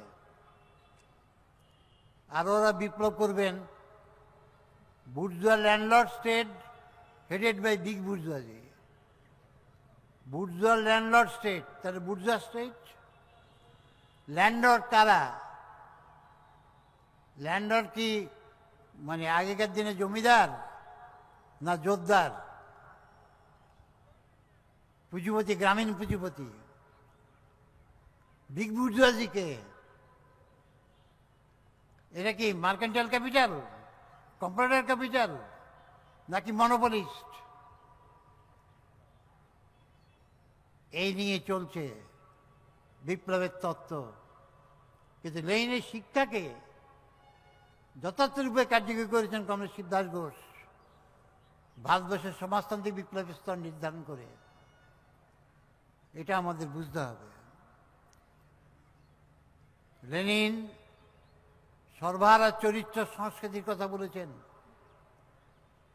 এই সর্বহারা চরিত্র সংস্কৃতি বলেছেন সর্বহারা শ্রেণীর স্বার্থে যে চরিত্র কাজ করবে, তার ব্যাখ্যা দিয়ে গেছেন কমরেড শিবদাস ঘোষ। তিনি বলেছেন সর্বহারা সংস্কৃতি হচ্ছে সম্পূর্ণভাবে ব্যক্তিগত সম্পত্তি, ব্যক্তিগত মালিকানা, ব্যক্তিগত স্বার্থ থেকে মুক্ত হয়ে জীবনের সমস্ত ক্ষেত্রে, ব্যক্তি জীবনে, পারিবারিক জীবনে স্নেহ, মায়া, মমতা, দাম্পত্য জীবন সমস্ত ক্ষেত্রেই বিপ্লবের স্বার্থে আমার স্বার্থ, শ্রমিক শ্রেণীর স্বার্থে একাত্ম হওয়া। এই সর্বহারা সংস্কৃতির যথার্থ ব্যাখ্যা কমরেড শিবদাস ঘোষ লেনিন যা চেয়েছিলেন সেই ব্যাখ্যা তিনি উপস্থিত করেছেন। লেনিনের সাথে বিরোধ বাঁধল আরেকটা প্রশ্নে, সেটা হচ্ছে রাষ্ট্রকে ভাঙতে পারবে না। কাউটস্কির সাথে তীব্র মতভেদ লেনিনের। লেনিন মার্কসকে কোট করে দেখালেন। প্যারি কমিউনের পতনের পর মার্কস শিক্ষা নিয়েছেন প্যারি কমিউন থেকে। কমিউনিস্ট ম্যানিফেস্টোতে পরে সংযুক্ত করেছেন যে রাষ্ট্রকে উচ্ছেদ করতে হবে। এই নিয়ে বিরোধ। লেনিন সেটা সঠিক প্রমাণ করলেন। শ্রমিক শ্রেণী একনায়কত্ব চলবে না। লেনিন এখানেও মার্কসকে কোট করে দেখালেন। মার্কস বলেছেন পুঁজিবাদ থেকে সাম্যবাদে পৌঁছাবার স্তরে, অন্তর্বর্তী স্তরে যে রাষ্ট্র হবে সেটা হবে সর্বহারা একনায়কত্ব। এইসব প্রশ্নে লেনিনের যারা শিক্ষক ছিলেন, যারা ভুল ব্যাখ্যা করছেন, অপব্যাখ্যা করছেন, তাদের বিরুদ্ধে আদর্শগত সংগ্রাম চালিয়ে যথার্থ মার্ক্সবাদ কি, মার্ক্সবাদের ব্যাখ্যা কি, এটা উপস্থিত করেছেন লেনিন। ফলে মার্ক্সবাদকে অপব্যাখ্যার হাত থেকে, মার্ক্সবাদকে বিচ্যুতির হাত থেকে, বিভ্রান্তির হাত থেকে রক্ষা করেছেন লেনিন। এখানেও লেনিনের অবদান ঐতিহাসিক। এই শিক্ষাকে সামনে রেখেই শুধু রাশিয়ার বিপ্লব নয়, চীনের বিপ্লব, ভিয়েতনামের বিপ্লব, পূর্ব ইউরোপের বিপ্লব, বিভিন্ন দেশের বিপ্লব, সমস্ত দেশেই বিপ্লব, এই সমস্ত ক্ষেত্রেই লেনিনের বহু শিক্ষা আছে। লেনিন দর্শনগত ক্ষেত্রে এইসব ক্ষেত্রে যেমন লড়াই করেছেন, আবার একদল মার্ক্সবাদী নাম করে, মার্ক্সবাদী হিসেবে নিজেদের জাহির করে, বিজ্ঞানের নানা আবিষ্কারকে অপব্যাখ্যা করে দ্বন্দ্বমূলক বস্তুবাদকে ঐতিহাসিক বস্তুবাদের অপব্যাখ্যা করছেন। বগদানভ, বাজারভ, লুনাস্কি, এদের বিরুদ্ধে তিনি কলম ধরেছিলেন। মেটেরিয়ালিজম অ্যান্ড এম্পিরিও ক্রিটিসিজম তার ঐতিহাসিক গ্রন্থ, ফিলসফিক্যাল গ্রন্থ। মাত্র 53 বছর বেঁচে ছিলেন, এর মধ্যে অসাধারণ ভূমিকা পালন করেছেন। ফলে এই লেনিনের শিক্ষা নিয়েই আমাদের সংগ্রাম।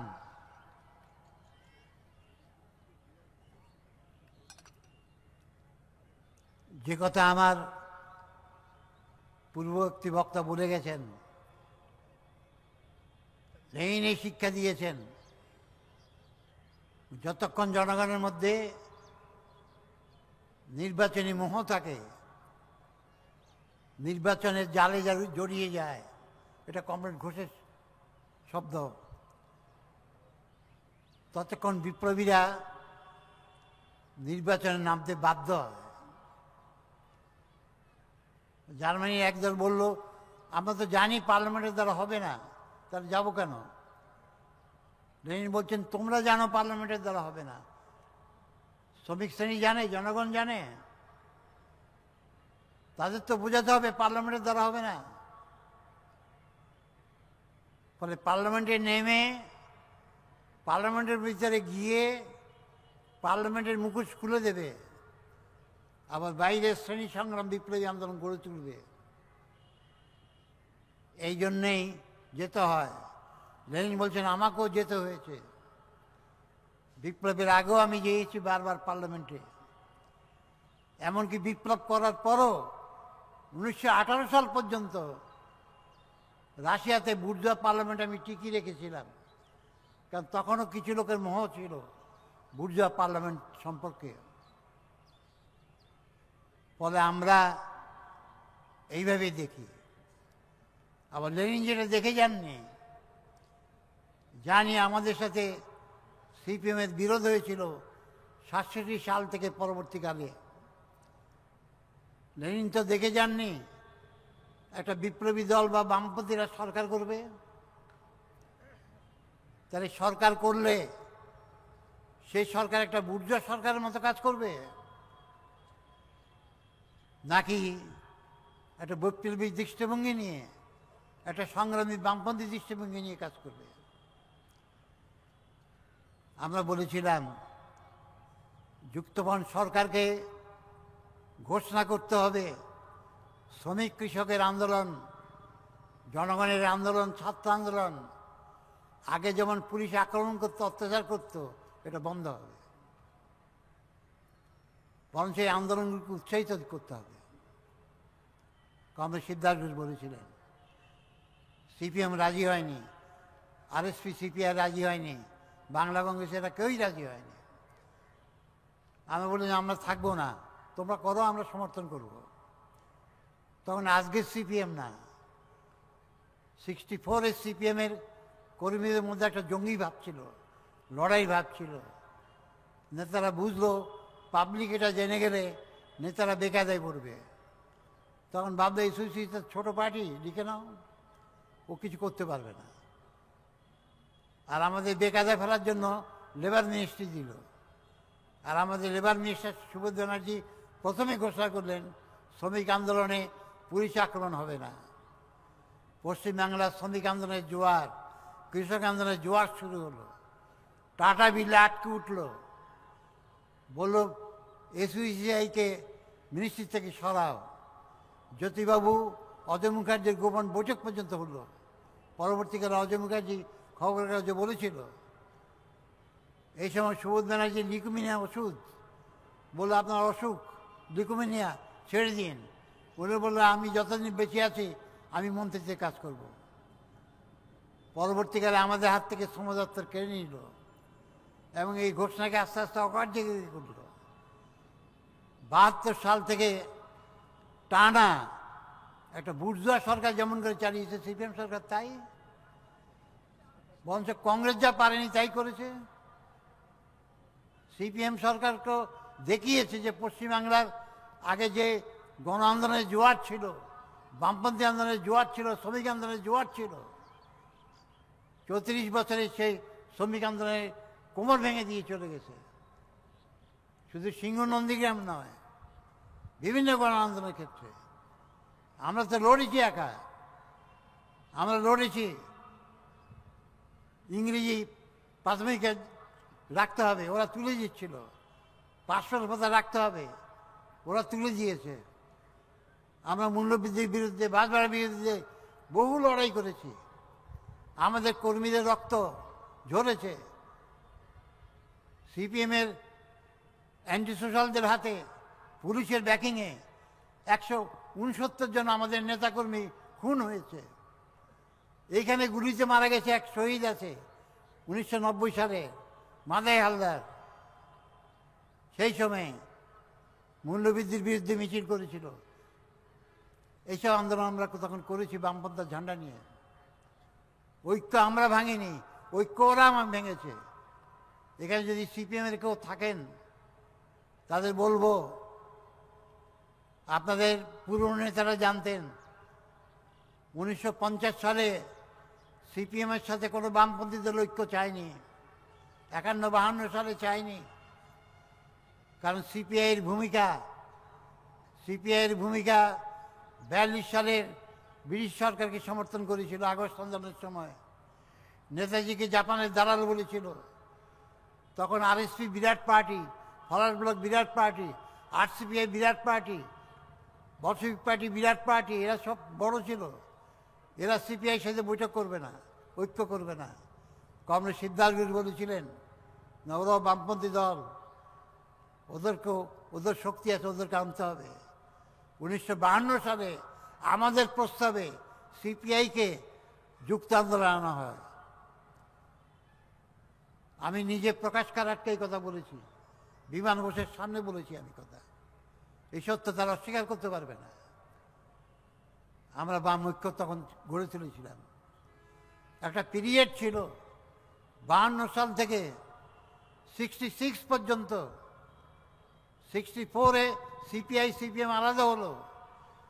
এই 52 থেকে 54 পর্যন্ত বামপন্থী আন্দোলনের গৌরবোজ্জ্বল অধ্যায়, সংগ্রামী অধ্যায়। কংগ্রেসের বিরুদ্ধে লড়াই, রক্তক্ষয়ী সংগ্রাম হয়েছে। নেহরু বলতো কলকাতা মিছিল নগরী, দুঃস্বপ্নের নগরী। ব্রিটিশরাও বলেছিল এক সময়। এটা ছিল অবিভক্ত বাংলা বামপন্থার ঘাঁটি। এখানে বিপ্লববাদ, যুগান্তর অনুশীলন সমিতি, এখানে নেতাজি, এখানে বিপ্লবের গান গেয়েছে নজরুল, বিপ্লবের সাহিত্য রচনা করেছে শরৎচন্দ্র। আবার রুশ বিপ্লবের প্রভাব পড়েছিল। জানি এইখানে কমিউনিজমের প্রভাব, মার্কস লেনিনবাদের প্রভাব। জানি সিপিআই ক্ষমতা বাড়িয়েছিল। মানুষ ভাবতো ওরাই কমিউনিস্ট।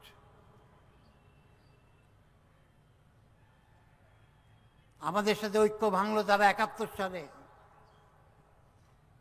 71 সালে ঐক্য ভাঙলো। সিপিএম স্লোগান তুলল, ফ্রন্ট সরকার নয়, মানে বামফ্রন্ট, মানে যুক্তফ্রন্ট সরকার নয়, এখন শ্রেণীভিত্তিক সংগ্রাম, মানে তাদের একক সংগ্রাম।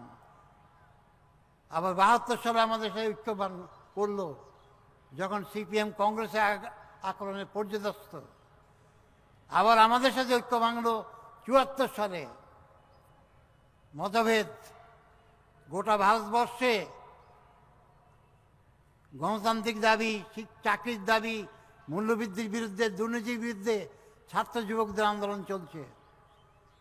আজকে বিজেপি এই জায়গায় আসতেই পারত না। আরএসএস বিজেপি সে তখন জনসংঘ ছিল, বিজেপি ছিল না। আরএসএস জনসংঘ তার মধ্যে ঢুকেছিল, যেটাকে জেপি মুভমেন্ট বলা হয়। আমাদের পার্টি বলেছিল এই আন্দোলনে আমরা বামপন্থীরা যাই, আপনারা চলুন। সিপিএম রাজি হলো না। সিপিআই তখন ইন্দিরা গান্ধীকে সমর্থন করছে প্রকাশ্যে, আর গোপনে সিপিএমের সাথে ইন্দিরা গান্ধীর বোঝাপড়া। এই নিয়ে আমরা সমালোচনা করেছিলাম। আমরা একাই আন্দোলনে নেমেছিলাম। আমরা কতটুকু পারি, আমাদের শক্তি কতটুকু সেদিন ছিল। যদি সমস্ত বামপন্থীরা নাবদ, আরএসএস জনসংঘ এই আন্দোলনটাকে ব্যবহার করতে পারত না। গোটা আন্দোলনকে ব্যবহার করে এই জনসংঘ আরএসএস শক্তি বাড়ালো।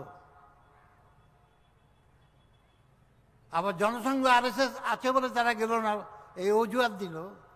আবার 77 সালে এই জনসংঘ আরএসএস, মোরারজির কংগ্রেস, জগজীবন রামের পার্টি, আরো কিছু পার্টি মিলে, স্বতন্ত্র পার্টি মিলে জনতা পার্টি করলো ইন্দিরাকে হারিয়ে।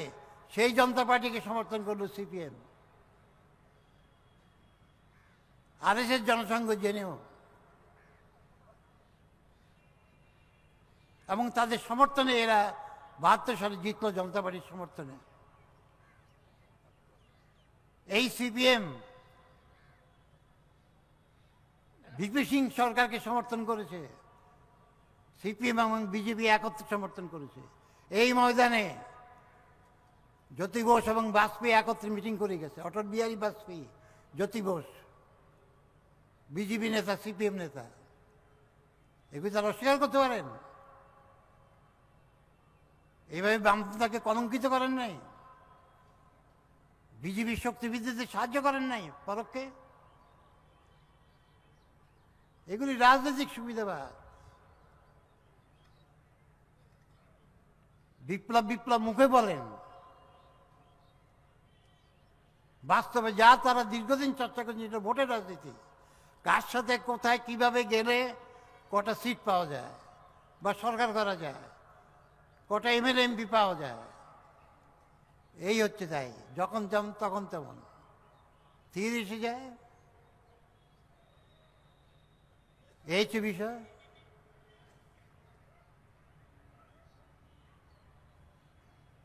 ফলে আজও একই জিনিসের চর্চা করছে। আমরা বামপন্থী ঐক্য চাই, সেটা ভোটের দিকে তাকিয়ে নয়। শ্রমিক আন্দোলন, কৃষক আন্দোলন, ছাত্র যুব আন্দোলন, শ্রেণী সংগ্রামের জন্য আমরা ঐক্য চাই। সেখানে আসুন। এবং এমনকি আপনারা অনেকে সিপিএমের কর্মী সমর্থক যদি কেউ থাকেন, এই আমাদের সাথে প্রকাশ কারাট কলকাতা এসেছিলেন আমার সাথে মিট করার জন্য। আমি তখন অসুস্থ। ঐক্যের কথা আমরা রাজি হয়েছি, আন্দোলনের স্বার্থে রাজি হয়েছিলাম। কত সালে প্রকাশ কারাট?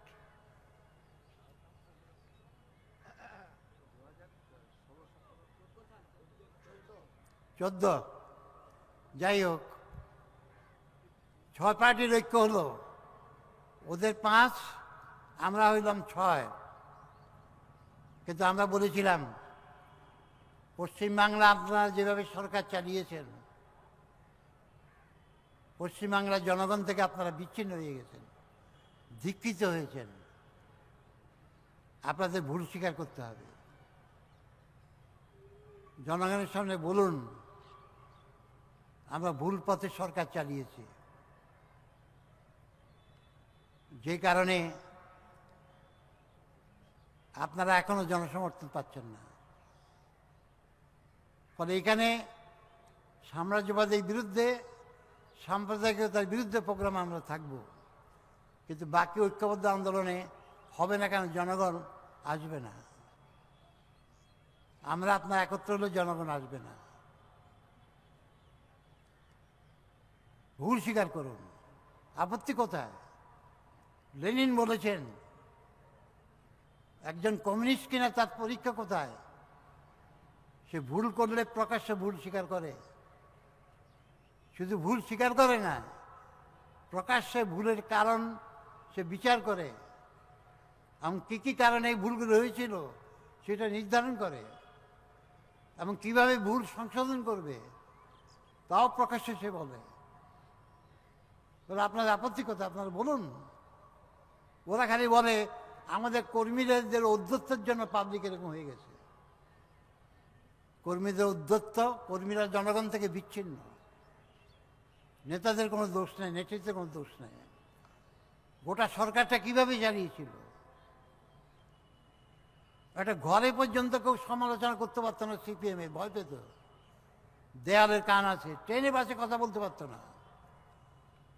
গোটা পুলিশকে কবজা করে ফেলেছিল, অ্যান্টি সোশ্যাল বাহিনীকে কন্ট্রোল করেছিল।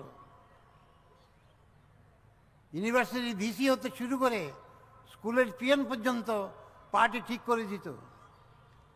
সিপিএমকে ভোট না দিলে জমিতে চাষ করতে পারবে না, পুকুরে মাছ ধরতে পারবে না, মাঠে কাজ করতে পারবে না। গ্রামে গ্রামে এই হুলিয়া নিয়ে মানুষ ততস্থ হয়ে গিয়েছিল। সিপিএম আমলেও ব্যাপক দুর্নীতি ছিল।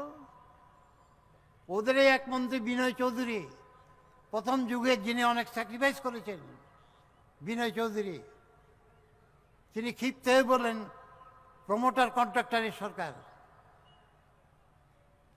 সিপিএম সরকারকে বলছেন মন্ত্রী। তারপর আর তাকে দেখা যায়নি, সমালোচনা করেছে বলে। গোটা এলাকা আজ তৃণমূল কি করছে? যা কিছু করছে সিপিএমের মানে যে হাঁটা পথে হাঁটছে আর কি, কার্বন কপি। এই যে তৃণমূলের একাধিক নেতা মন্ত্রী একের পর এক দুর্নীতিতে ডুবছে। তৃণমূলের মুখ্যমন্ত্রী বলছেন কেন এরকম হলো? পরিবর্তনের কথা তো তখন খুব বলেছেন। কি পরিবর্তন এসছে? সিপিএমের সময় যা দুর্নীতি ছিল সেটা লুকিয়ে হতো, এখন খোলামেলা। এখন লুটের ভাগ নিয়ে তৃণমূল মারামারি করে। এখানেও ব্যবসায়ী কারবারের দৌরাত্ম, জিনিসপত্রের দাম বাড়ছে। কেন্দ্রীয় সরকার পেট্রোল ডিজেলের দাম বাড়াচ্ছে, এরও দাম বাড়াচ্ছে। সিপিএম মদের দোকান খুলেছে, বলেছি সরকার আয় বাড়বে। সিপিএম যত মদের দোকান খুলেছে তার চতুর্গুণ খুলেছে তৃণমূল, সেও বলছে আয় বাড়বে। ছোট ছোট দোকানদাররা বলছে সিপিএমের আমাদের ভালো ছিল, একজনকে তোলা দিলে চলতো, এখন 5 জনকে দিতে হয়, 10 জনকে দিতে হয়। তৃণমূলের 10 জন এসে একই লোক থেকে তোলা তোলে সমস্ত জায়গায়। এরকম একটা অবস্থা। কেন্দ্রীয় সরকারি শিক্ষানীতি চালু করছে, হাসপাতালগুলির কি দুরবস্থা। নামে হাসপাতাল খুলছে, ডাক্তার নাই, নার্স নাই, ওষুধ নাই, চিকিৎসা নাই। সরকারি কর্মচারীদের আন্দোলনের কোনো অধিকার নাই, কেড়ে নিল। কোনো আন্দোলন গড়ে তুললে পুলিশ দিয়ে পিটিয়ে মারে, দমন করে। গুর্জর শ্রেণীর স্বার্থে যা করা দরকার তাই করছে তৃণমূল।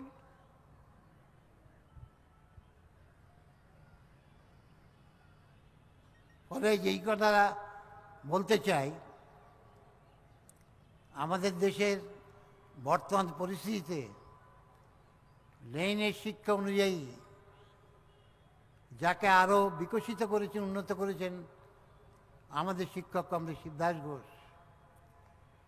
ভারতবর্ষে একটা জাতি আজ আর নেই। জাতীয় ঐক্য ছিল ব্রিটিশ সাম্রাজ্যবাদের বিরুদ্ধে, এখন হচ্ছে শ্রেণী পার্থক্য, 2 শ্রেণীতে বিভক্ত, শোষক শোষিত, অত্যাচারী অত্যাচারিত, ধনী গরিব। ভারতবর্ষের 5% ধনী, 5% ধনী 60% সম্পদের মালিক। চিন্তা করুন, দীর্ঘদিন কংগ্রেস রাজত্ব করেছে, তারপর এখন বিজেপি শাসন চালাচ্ছে দীর্ঘদিন। রাজ্যে রাজ্যে নানান সরকারি রাজ্যে তৃণমূল। 5% ধনী, তারা 60% সম্পদের মালিক। আর নিচু তলায় 50% গরিব, 3% সম্পদের মালিক। বাকি 45%, তার মধ্যে উচ্চ মধ্যবিত্ত আছে, বড় ব্যবসায়ী আছে, মাঝারি আছে, এইসব আছে।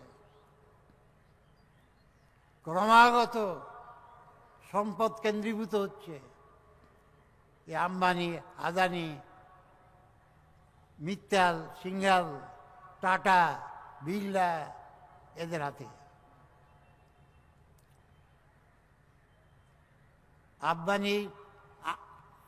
আম্বানির দৈনিক রোজগার 163 কোটি টাকা, চিন্তা করুন। আর 160 কোটি ভারতবর্ষে, 100 কোটি এখন দারিদ্র্য সীমার তলে দাঁড়িয়ে আছে। এই সে দেশের হাল। আর বেকার বাড়ছে,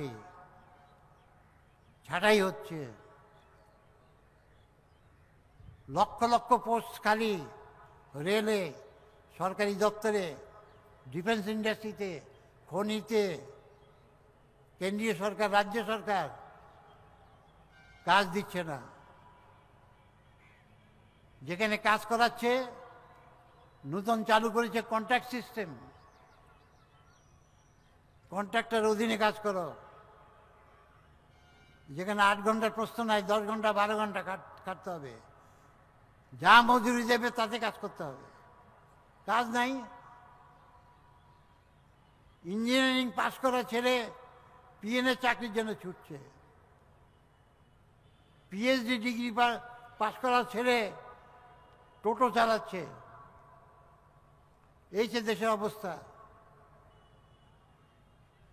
মধ্যবিত্ত আগে ছিল 9,60,00,000,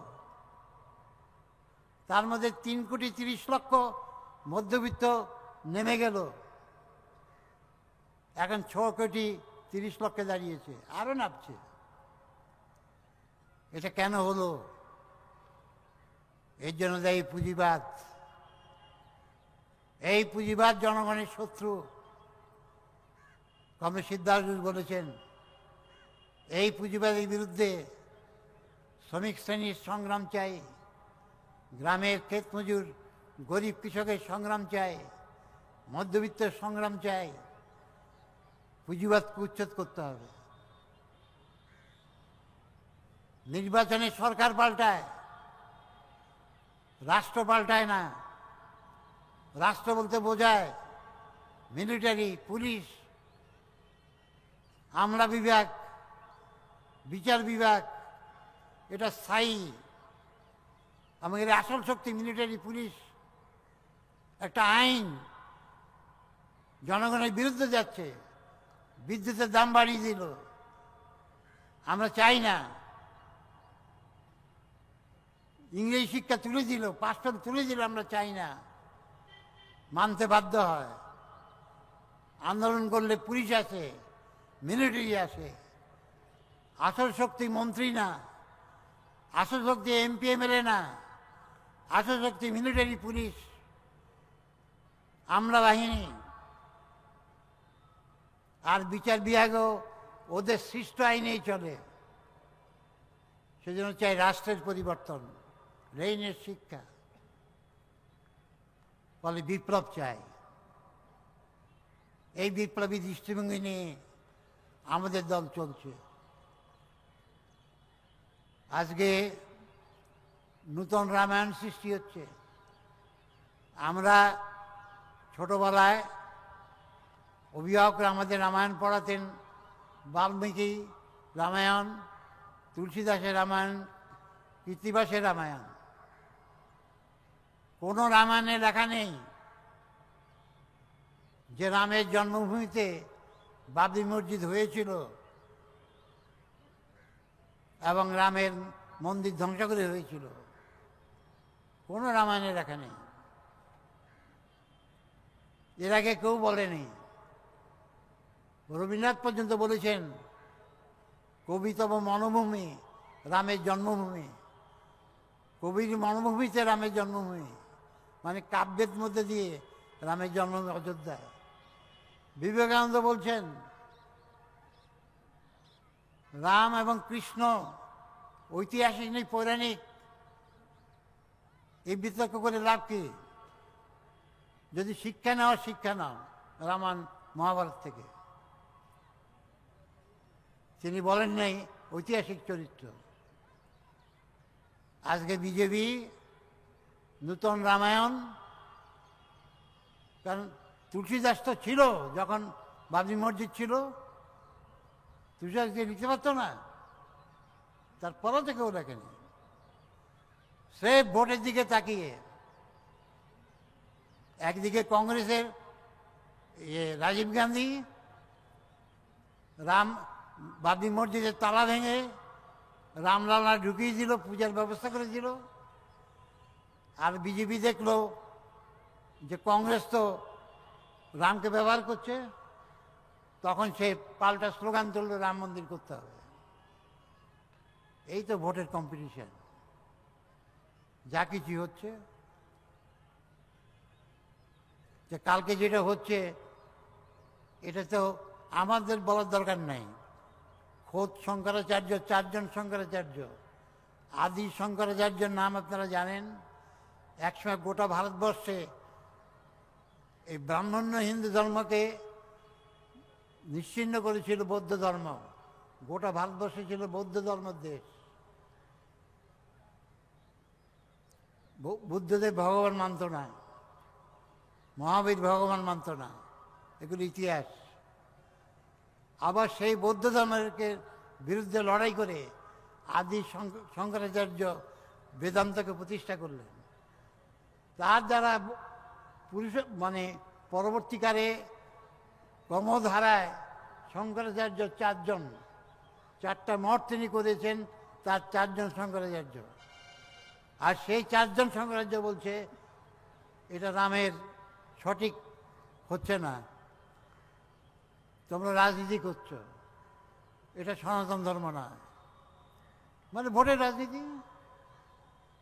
আর ও তো বলেই গেছে কমরেড চন্দ্রদাস ভট্টাচার্য, এখানেও যা কালী পূজা, কালীঘাটে আর মসজিদে যাওয়া, গির্জা যাওয়া, সবই ভোটের পূজা। ন্যায়যাত্রা ভোটের পূজা, সব ভোট।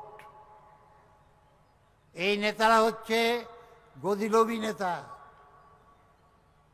ভোটের আগে হেলিকপ্টারে আসে, প্লেনে আসে, কোটি কোটি টাকা থলিয়ে থাকে, আর মিটিংয়ে চোখের জল ফেলে, জনগণের দুঃখ দুর্দশায়। ও নজরুল বলেছিল তখনকার দিনে কিছু এরকম নেতা মিটিংয়ে বলার আগে বলেছিল তারা লঙ্কার গুঁড়ো চোখে লাগায় যাতে চোখ দিয়ে জল ঝরে। তো এখনকার নেতাদের এগুলির দরকার হয় না, তারা এমনিতে জল হারাতে পারে। আমরা এই করব, সেই করব, সুশাসন আনবো, মুখ করব, 50 লক্ষ টাকা সবাই ব্যাংকে ঢুকিয়ে দেবে, ব্যাংক অ্যাকাউন্ট খোলো, তারপরে কালো টাকা উদ্ধার করব, 2 কোটি লোকের প্রতি বছর চাকরি দেবো, কত কিছু বলে গেছে। তারপর কারগিল যুদ্ধকে ব্যবহার করলো, ফুলওয়ারার ব্যাপার হত্যাকাণ্ডকে, নৃশংস হত্যাকাণ্ডকে ব্যবহার করলো, সেটাও মালিক পাস করে দিয়েছে। মালিক কি মালিক? হ্যাঁ, সত্য মালিক। সে জানতো এরকম ঘটতে পারে। মোদিকে ফোন করেছিল এইভাবে আনো না, মোদি রাজি হয়নি। তার ঘটনা ঘটলো, মোদিকে বললো, মোদি বলে এখন চুপ থাও, এর মধ্যে অন্য ব্যাপার আছে, চুপ রহ। চুপ রহ মানে কি? ভোটে কাজে লাগাবে। এখন এগুলি এক্সস্টেড, এগুলিতে কাজ হচ্ছে না। এখন হচ্ছে রামলালা প্রতিষ্ঠা আর কি। ভারতবর্ষে এখন রাম নাম করুন, তাহলে জিনিসপত্রের দাম কমে যাবে, বেকারদের চাকরি হয়ে যাবে, কেউ ছাঁটাই হবে না, সকলের লেখাপড়ার সুযোগ, চিকিৎসার সুযোগ তাহলে রাম নাম করলেই হয়ে যাবে আর কি। এই হচ্ছে আরেক মাদকতা। এগুলি সবটাই হচ্ছে জনগণকে ঠকানো। এই নেতারা জনগণকে ঠকায়, এরা মিথ্যাচারী, এরা ভণ্ড, প্রতারক। ভোটের সময় একে অপরের বিরুদ্ধে যেসব ভাষা বলেন, কানে আঙুল দিতে হয়। এত নোংরা কথা বলে, কানে ছেটায়, স্ট্যান্ডার্ড অত্যন্ত লো। আর মানুষকে ভিখারি পাঠিয়ে ভোটের সময় ভিক্ষা দেয়। এগুলি তো ভিক্ষা। এই যে লক্ষ্মীর ভাণ্ডার, তারপরে সাইকেল দেওয়া, অমুক দেওয়া, তমুক দেওয়া। এবার রাজস্থান এমপির ইলেকশনে, ছত্তিশগড় ইলেকশনে কংগ্রেস বলছে আমি এই দেবো, মোদি বলছে আমি আরও বেশি দেবো, কংগ্রেস বলছে আমি 1000 টাকা মেয়েদের দেবো, ও বলছে আমি 1500 টাকা দেবো। এইসব করছে। এ টাকা কোত্থেকে আসছে? এ টাকা কে দেয়? এ টাকা দেয় আদানি, আম্বানি। এ টাকা নিয়ে তোমরা ভোট করো, ভোটে যেত, যাতে আমরা আরো শোষণ করতে পারি, আমরা লুণ্ঠন করতে পারি। এখানেও তৃণমূলকে এই টাকা কে দেয়? সিপিএমকে এই টাকা কে দিত? এই ব্যবসায়ীরা পুঁজিপতিরাই দিত। কোনো দলকে দেখেন আমাদের মতো রাস্তায় কৌটো হাতে স্ত্রীর ধরে ধরে মানুষ কাছে চাঁদা তুলতে, দরজা দরজা গিয়ে? এই মিটিংটাও তো হচ্ছে এই রাজ্য কমিটির এই এই এদের নির্দেশে। আমাদের দলের শত শত কর্মী গত 1 মাস ধরে চাঁদা তুলেছে।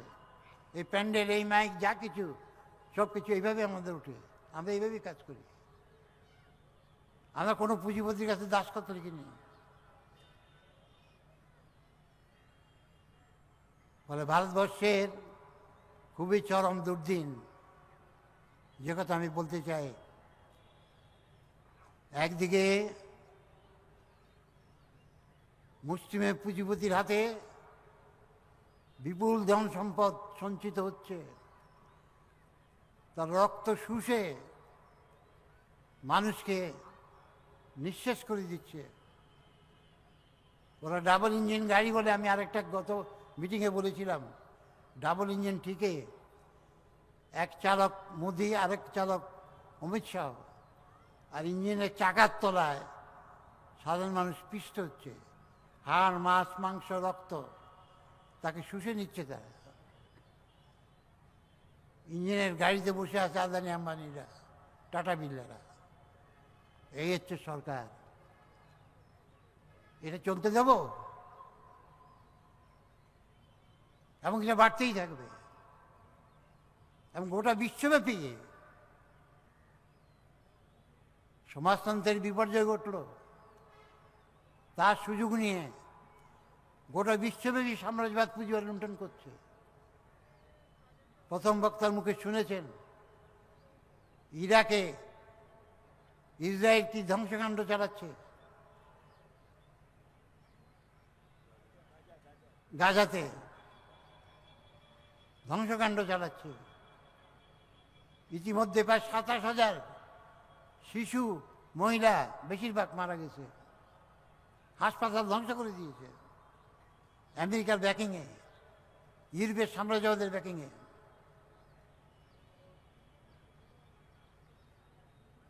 উনিশশো 56 সালে একটা ঘটনা আপনাদের বলি। মিশরে সদ্য স্বাধীন হয়েছে, সুয়েজ ক্যানেলের মালিক ছিল ব্রিটিশ ফরাসি কোম্পানি, সাম্রাজ্যবাদী। মিশর সরকার জাতিকরণ করেছিল। ইংল্যান্ড, ফ্রান্স মিশর আক্রমণ করল। সোভিয়েত ইউনিয়ন বলল 12 ঘন্টার নোটিশ, যদি তুমি আক্রমণ বন্ধ না করো লন্ডনে, প্যারিসে আমরা বোমা ফেলব। লন্ডন, প্যারিসের পাবলিককে বলল, তোমাদের সাথে আমাদের শত্রুতা নেই, তোমাদের সরকারকে আটকাও। তারা নির্মম হত্যাকাণ্ড চালাচ্ছে অন্যায়ভাবে। 12 ঘন্টা লাগেনি, 6 ঘন্টায় পালিয়ে গেল। সোভিয়েত ইউনিয়ন ছিল বলে। আজ সোভিয়েত ইউনিয়ন থাকলে ইরাককে আমেরিকা ধ্বংস করতে পারত, লিবিয়াকে ধ্বংস করতে পারত, আফগানিস্তানকে ধ্বংস করতে পারত, গাজাতে আক্রমণ চালাতে পারত, ক্রিমিয়া ইয়েতে কি নাম, ইউক্রেনে আক্রমণ চালাতে পারত। যেমন দ্বিতীয় মহাযুদ্ধে ওই রবীন্দ্রনাথ তাকেই ছিলেন স্টালিনের দিকে, এবং স্টালিন পেরেছেন। তা আজ গোটা বিশ্বব্যাপী সাম্রাজ্যবাদ, পুঁজিবাদ অবল লুণ্ঠন চালিয়েছে। চূড়ান্ত বৈষম্য, সাম্য বলে কিছু নেই। কিসের সাম্য? রাস্তার ভিখারি আর বিপুল সম্পদের মালিক, এখানে সাম্য আছে? চূড়ান্ত বৈষম্য। কোথায় মৈত্রী? ধর্ম নিয়ে দাঙ্গা, জাত নিয়ে দাঙ্গা, রেস নিয়ে দাঙ্গা, এথনিক রাইট। আমেরিকাতে নিগ্রোদের খুন করছে। যে আমেরিকা একদিন গণতন্ত্রের স্লোগান তুলেছিল, by the people, for the people, of the people, সে আমেরিকা আজকে কোথায়? আমার দেশে আছে ফ্রি ফেয়ার ইলেকশন বলে কিছু নেই। ফলে আমি যে কথাটা বলতে চাইছি, গোটা বিশ্বেই সাম্রাজ্যবাদ পুঁজিবাদ একাচ্ছত্র রাজত্ব করছে, আমাদের দেশেও তাই। এই জন্য চাই দেশে দেশে বিপ্লব। অর্থনৈতিক সংকট তীব্র, আর যারা মধ্যবিত্ত আছেন তারা মধ্যবিত্ত থাকবেন না, আর যার চাকরি আছে কাল চাকরি থাকবে না। আজকে যে টাকা রোজগার করছেন কালকে সেই টাকাতেও সংসার চলবে না, টাকার দাম ক্রমশ কমে যাচ্ছে। আপনার পরবর্তী বংশধর কি হবে? আপনাদের মধ্যে যারা ডাক্তার, প্রফেসর, আপনার মধ্যে যারা বৈজ্ঞানিক আছেন, যারা ইন্টেলেকচুয়াল বলে পরিচিত, কিছু টাকা রোজগার করেন, আপনারা কি ভেবে দেখেন আপনাদের ঘরে শান্তি আছে? দাম্পত্য জীবনে স্নেহ, প্রেম, প্রীতি, ভালোবাসা আছে? সমাজে স্নেহ, প্রীতি, প্রেম, ভালোবাসা আছে? এগুলো তো ধ্বংস করছে পুঁজিবাদ। কারণ পুঁজিবাদ মানুষের বিবেককে মেরে দিয়েছে। সমাজে বিবেক না থাকলে মানুষের বিবেক থাকে না। সমাজ বিবেক কে আনে? সামাজিক আন্দোলন আনে বিবেককে। স্বদেশী আন্দোলন বিবেক এনেছিল, তখন মানুষ তৈরি হয়েছিল। সেই যুগে মানুষ সব ছেলেমেয়েরা, টিচাররা বলতো রামমোহনের শিক্ষা, বিদ্যাসাগর, বিবেকানন্দ, রবীন্দ্রনাথ, শরৎচন্দ্র এরা ছিল আদর্শ, সিআর দাস, সুভাষ বোস এরা ছিল আদর্শ, ভগৎ সিং আদর্শ, এরা ছিল আদর্শ। এদের মতো হও, পিতৃমাতার মতো হও। এই শিক্ষা এখন দেশে আছে? এখন আছে কাগজে প্রতিদিন বেরোয় ফিল্ম স্টারদের নোংরা কাহিনী। এই চিত্র তারকারা কে কার সাথে প্রেম করছে, কার বিচ্ছেদ হচ্ছে, কার কী হচ্ছে, নোংরা জীবন কাহিনী। এই মোবাইলে কত নোংরা ছবি। ক্লাস 3, 4, 5, 6 ছেলে মেয়েরা সেক্স নিয়ে আলোচনা করে, সেক্সে নেমে যাচ্ছে। আপনি টাকা রোজগার করছেন, কেউ হয়তো ডাক্তার, প্রফেসরে, আপনার ছেলে কোথায়? তারপর পড়ালেন, আমেরিকা চলে গেল, খোঁজ নিতে চায় না। বৃদ্ধ বাবা মার খোঁজ নিতে চায় না, রাস্তায় ফেলে দেয়, নাহলে বৃদ্ধাশ্রমে পাঠিয়ে দেয়, গলায় ছুরি পটিয়ে সম্পত্তি লিখে নেয়। এত নারী দর্শন বিদ্যাসাগর দেখেছে, রামমোহন দেখেছে, বিবেকানন্দ দেখেছে? এরা কেউ দেখেনি। দিনের পর দিন 6 মাসের শিশুকন্যা দর্শিত হচ্ছে, 3 বছরের শিশুকন্যা দর্শিত হচ্ছে, 90 বছরের বিদ্যানারী দর্শিত হচ্ছে, বাবা মেয়েকে দর্শন করছে, মাকে পর্যন্ত ছেড়ে দর্শন করছে। আলিপুর কোর্টে কেস চলছে। Can you imagine? Is it a civilization? এই সভ্যতা?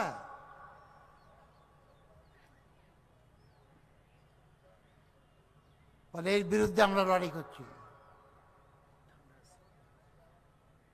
আমরা বিপ্লবী দল, মার্কস বা সিদ্ধার্থ চিন্তাধারার ভিত্তিতে আমাদের লড়াই। আমরা নির্বাচনে 2টি জোট, একটা ইন্ডিয়া জোট বিজেপির নেতৃত্বে, আরেকটা ইন্ডিয়া জোট কংগ্রেসের নেতৃত্বে, 2টি বুর্জোয়া জোট। কংগ্রেস কি সেকুলার? নেতাজি বলেছিলেন সেকুলারিজম কাকে বলে? ধর্মের সাথে রাজনীতির সম্পর্ক থাকবে না, ধর্ম ব্যক্তিগত ব্যাপার। রাজনীতি চলবে রাজনৈতিক, অর্থনৈতিক এবং বৈজ্ঞানিক যুক্তির দ্বারা। সিদ্ধার্থ বলেছিলেন সেকুলারিজম মানে হচ্ছে পার্থিব জগতের সত্য, পার্থিব মানবতাবাদ। কংগ্রেস কোনোদিনের চর্চা করেনি। রাম তো কংগ্রেসই এনেছে, গান্ধীজি এনেছেন। রামধুন সঙ্গীত, রাম রাজত্ব, যেটা এখন বিজেপি হাইজ্যাক করে নিয়ে গেল, যার জন্য ভারতবর্ষের স্বাধীনতা আন্দোলনে মুসলিমরা নামে নেই। কারণ গান্ধীজি ছিলেন হিন্দু সন্ন্যাসীর মতো। সদবাবু বলেন যার হওয়ার কথা ছিল সন্ন্যাসী, তিনি রাজনীতি চালাচ্ছেন, এই জন্য রাজনীতি এত বড় দুর্গতি। গান্ধীজির আসল ভয় সমাজতন্ত্রকে, বিপ্লবকে শরৎচন্দ্র বলছেন। এগুলো এখনকার অনেকেই জানে না। তাহলে ফলে এই যে জিনিসগুলি হচ্ছে, কংগ্রেসের আমলে বিহারে ভাগলপুরে দাঙ্গা হয়েছে, কংগ্রেস করিয়েছে। উড়িষ্যার রাউরকেলায় কংগ্রেস দাঙ্গা করিয়েছে। আসামে নেলিতে কংগ্রেস দাঙ্গা করিয়েছে। সর্বশেষ ইন্দিরা গান্ধীর মার্ডারের পর শিখ নিধনযজ্ঞ করেছে দিল্লিতে। কংগ্রেস সাম্প্রদায়িক দাঙ্গা করেনি। কংগ্রেস সেকুলার, কংগ্রেস গণতান্ত্রিক, কংগ্রেস টাডা, মিশা, আসমা এসব অগণতান্ত্রিক আইন আনেনি। কংগ্রেস এখন গণতন্ত্রের পক্ষে, কারণ সিপিএম সার্টিফিকেট দিচ্ছে।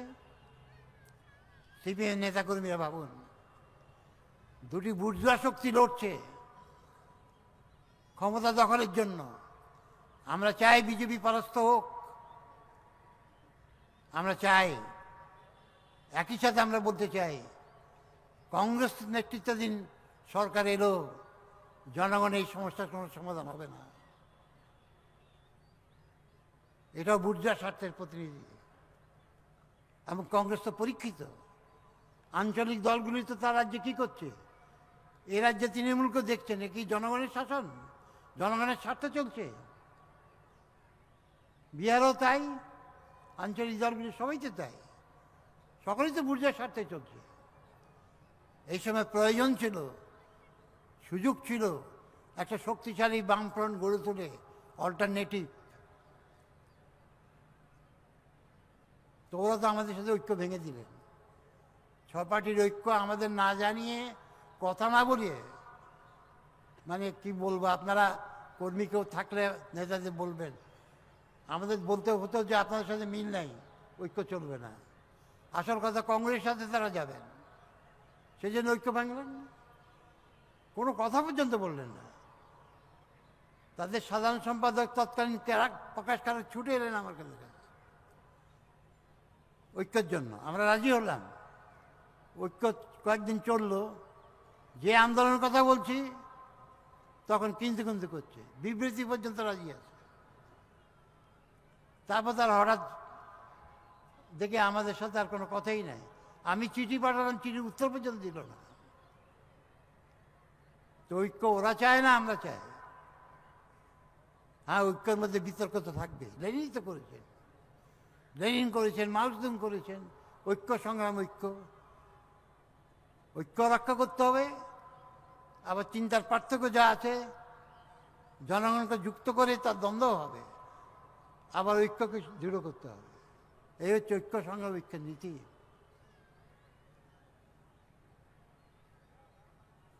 আমরা এখনো চাই, যদি তারা ভুল পথ থেকে সরে আসেন।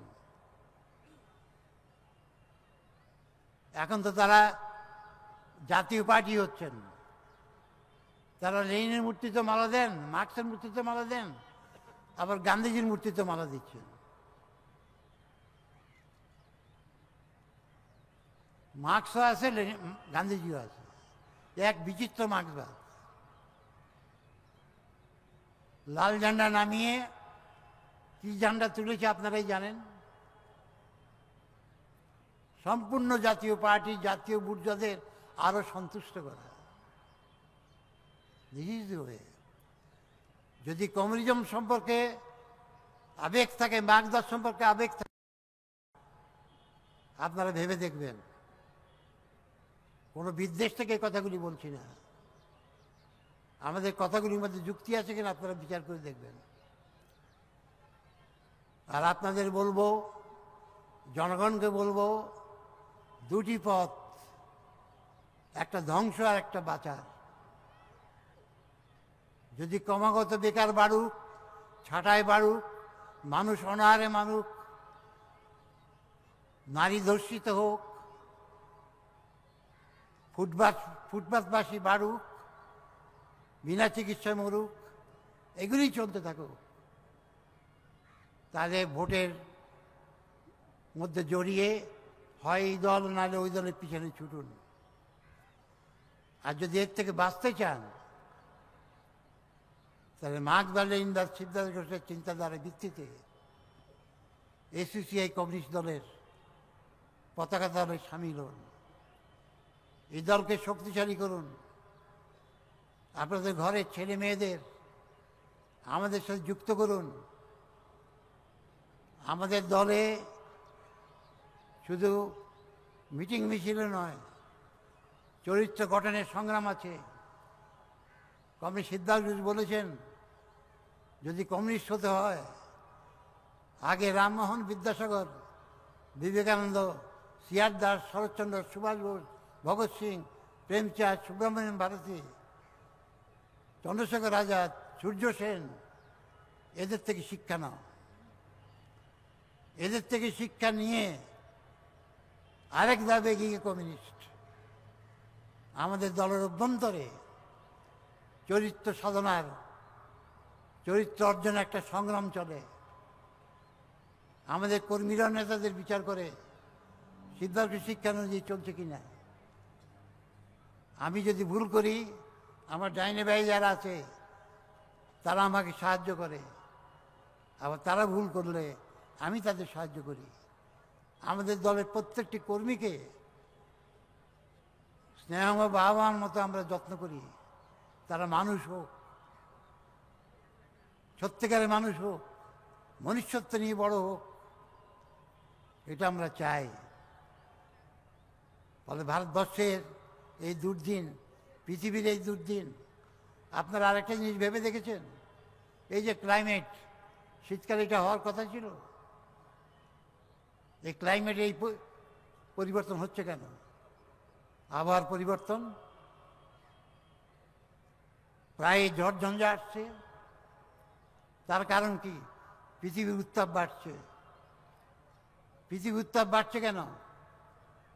বৈজ্ঞানিকরা ওয়ার্নিং দিচ্ছে, green house gas, carbon die oxide, methane gas, নাইট্রোসাইজ oxide, এগুলি বাড়ছে। পৃথিবী উত্তপ্ত হচ্ছে। উত্তপ্ত হওয়ার ফলে মেরু অঞ্চলের বরফ গলে যাচ্ছে, হিমালয়ের গ্লেসিয়ার গলে যাচ্ছে। তার ফলে সমুদ্র স্তর বাড়ছে, সমুদ্র মাটিকে গ্রাস করছে, আর আবহাওয়ার পরিবর্তন হচ্ছে। কিন্তু পুঁজিবাদ গ্রিন হাউস গ্যাস কমাবে না। পৃথিবী ধ্বংস হোক, মানব সভ্যতা ধ্বংস হোক, ওদের মুনাফা চাই, টাকা চাই। ওরা মানব জাতিকে ধ্বংস করছে, মনুষ্যত্বকে ধ্বংস করছে, সর্বগ্রাসী পুঁজিবাদ। এর বিরুদ্ধে লড়াই চায়। ফলে এই দলে আপনারা যুক্ত হন, সামিল হন। সর্বশেষ লেনিনের কয়েকটা শিক্ষা, যেটা আমাদের ক্ষেত্রে প্রযোজ্য, আমি আপনাদের পড়ে শোনাতে চাই।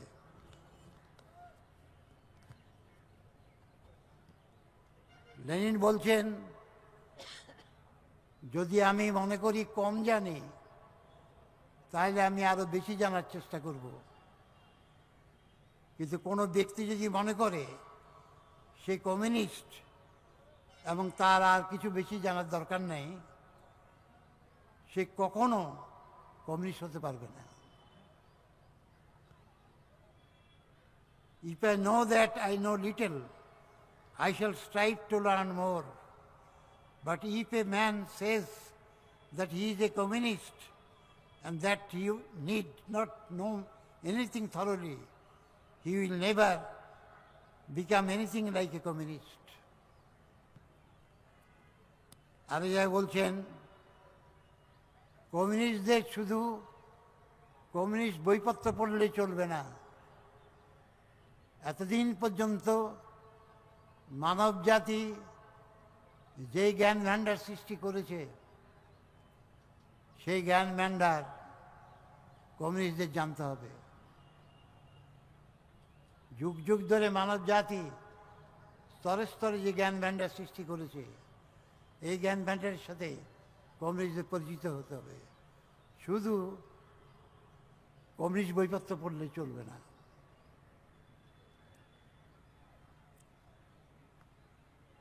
যেটা কমরেড ঘোষ আমাদের বলেছেন, অতীতের সব বড় মানুষ থেকে মনীষীদের থেকে, এমনকি ধর্ম প্রচারকদের থেকেও শিক্ষা নিতে তিনি বলেছেন আমাদের।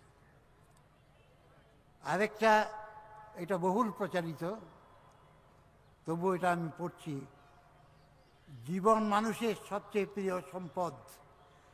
এই জীবন সে পায় একবারই জীবন পায়। এমন করে তাকে বাঁচতে হবে যাতে মৃত্যুর মুহূর্তে মানুষ বলতে পারে, আমার সমগ্র জীবন, সমগ্র শক্তি আমি ব্যয় করেছি এই দুনিয়ার সবচেয়ে বড় আদর্শের জন্য, মানুষের মুক্তি সংগ্রামে। লেনিন ছিলেন তার মূর্ত প্রতীক, তার জীবন দিয়ে তিনি করে গেছেন। কমরেড শিবদাস ঘোষ আমাদেরকে বলেছেন, আমাদের যেমন জীবন আছে তেমনি আমাদের মৃত্যু আছে, কিন্তু এমন করে বাঁচবে, এমন করে লড়াই করবে যাতে তুমি মর্যাদার সাথে মাথা উঁচু করে বাঁচতে পারো, মাথা উঁচু করে মরতে পারো। মাথা উঁচু করে বাঁচতে পারো, মরতে পারো একমাত্র পথ সমস্ত অন্যায়, অত্যাচার, শোষণের বিরুদ্ধে সংগ্রামের দ্বারা। এই লাইনের এই শিক্ষাকে আরেকভাবে কমরেড সিদ্ধার্থ ঘোষ আমাদের সাথে উপস্থিত করেছেন। এই কমরেড মহান লেনিনের শিক্ষা, তার ছাত্র মহান শিবদাস ঘোষের শিক্ষা, এই দুটি শিক্ষা আপনাদের সামনে রেখে আজকে আমি এই বক্তব্য শেষ করছি। আপনাদের সকলকেই আমার রেড স্যালিউট। এই দুর্যোগের মধ্যে আপনারা বাংলাদেশের দূর দূরান্ত থেকে এসেছেন, আর আমি রাজ্য কমিটিকেও রেড স্যালিউট দিচ্ছি, যারা এই মিটিং এত সার্থকভাবে, এত বড় বৃহৎ সমাবেশকে সফল করেছে।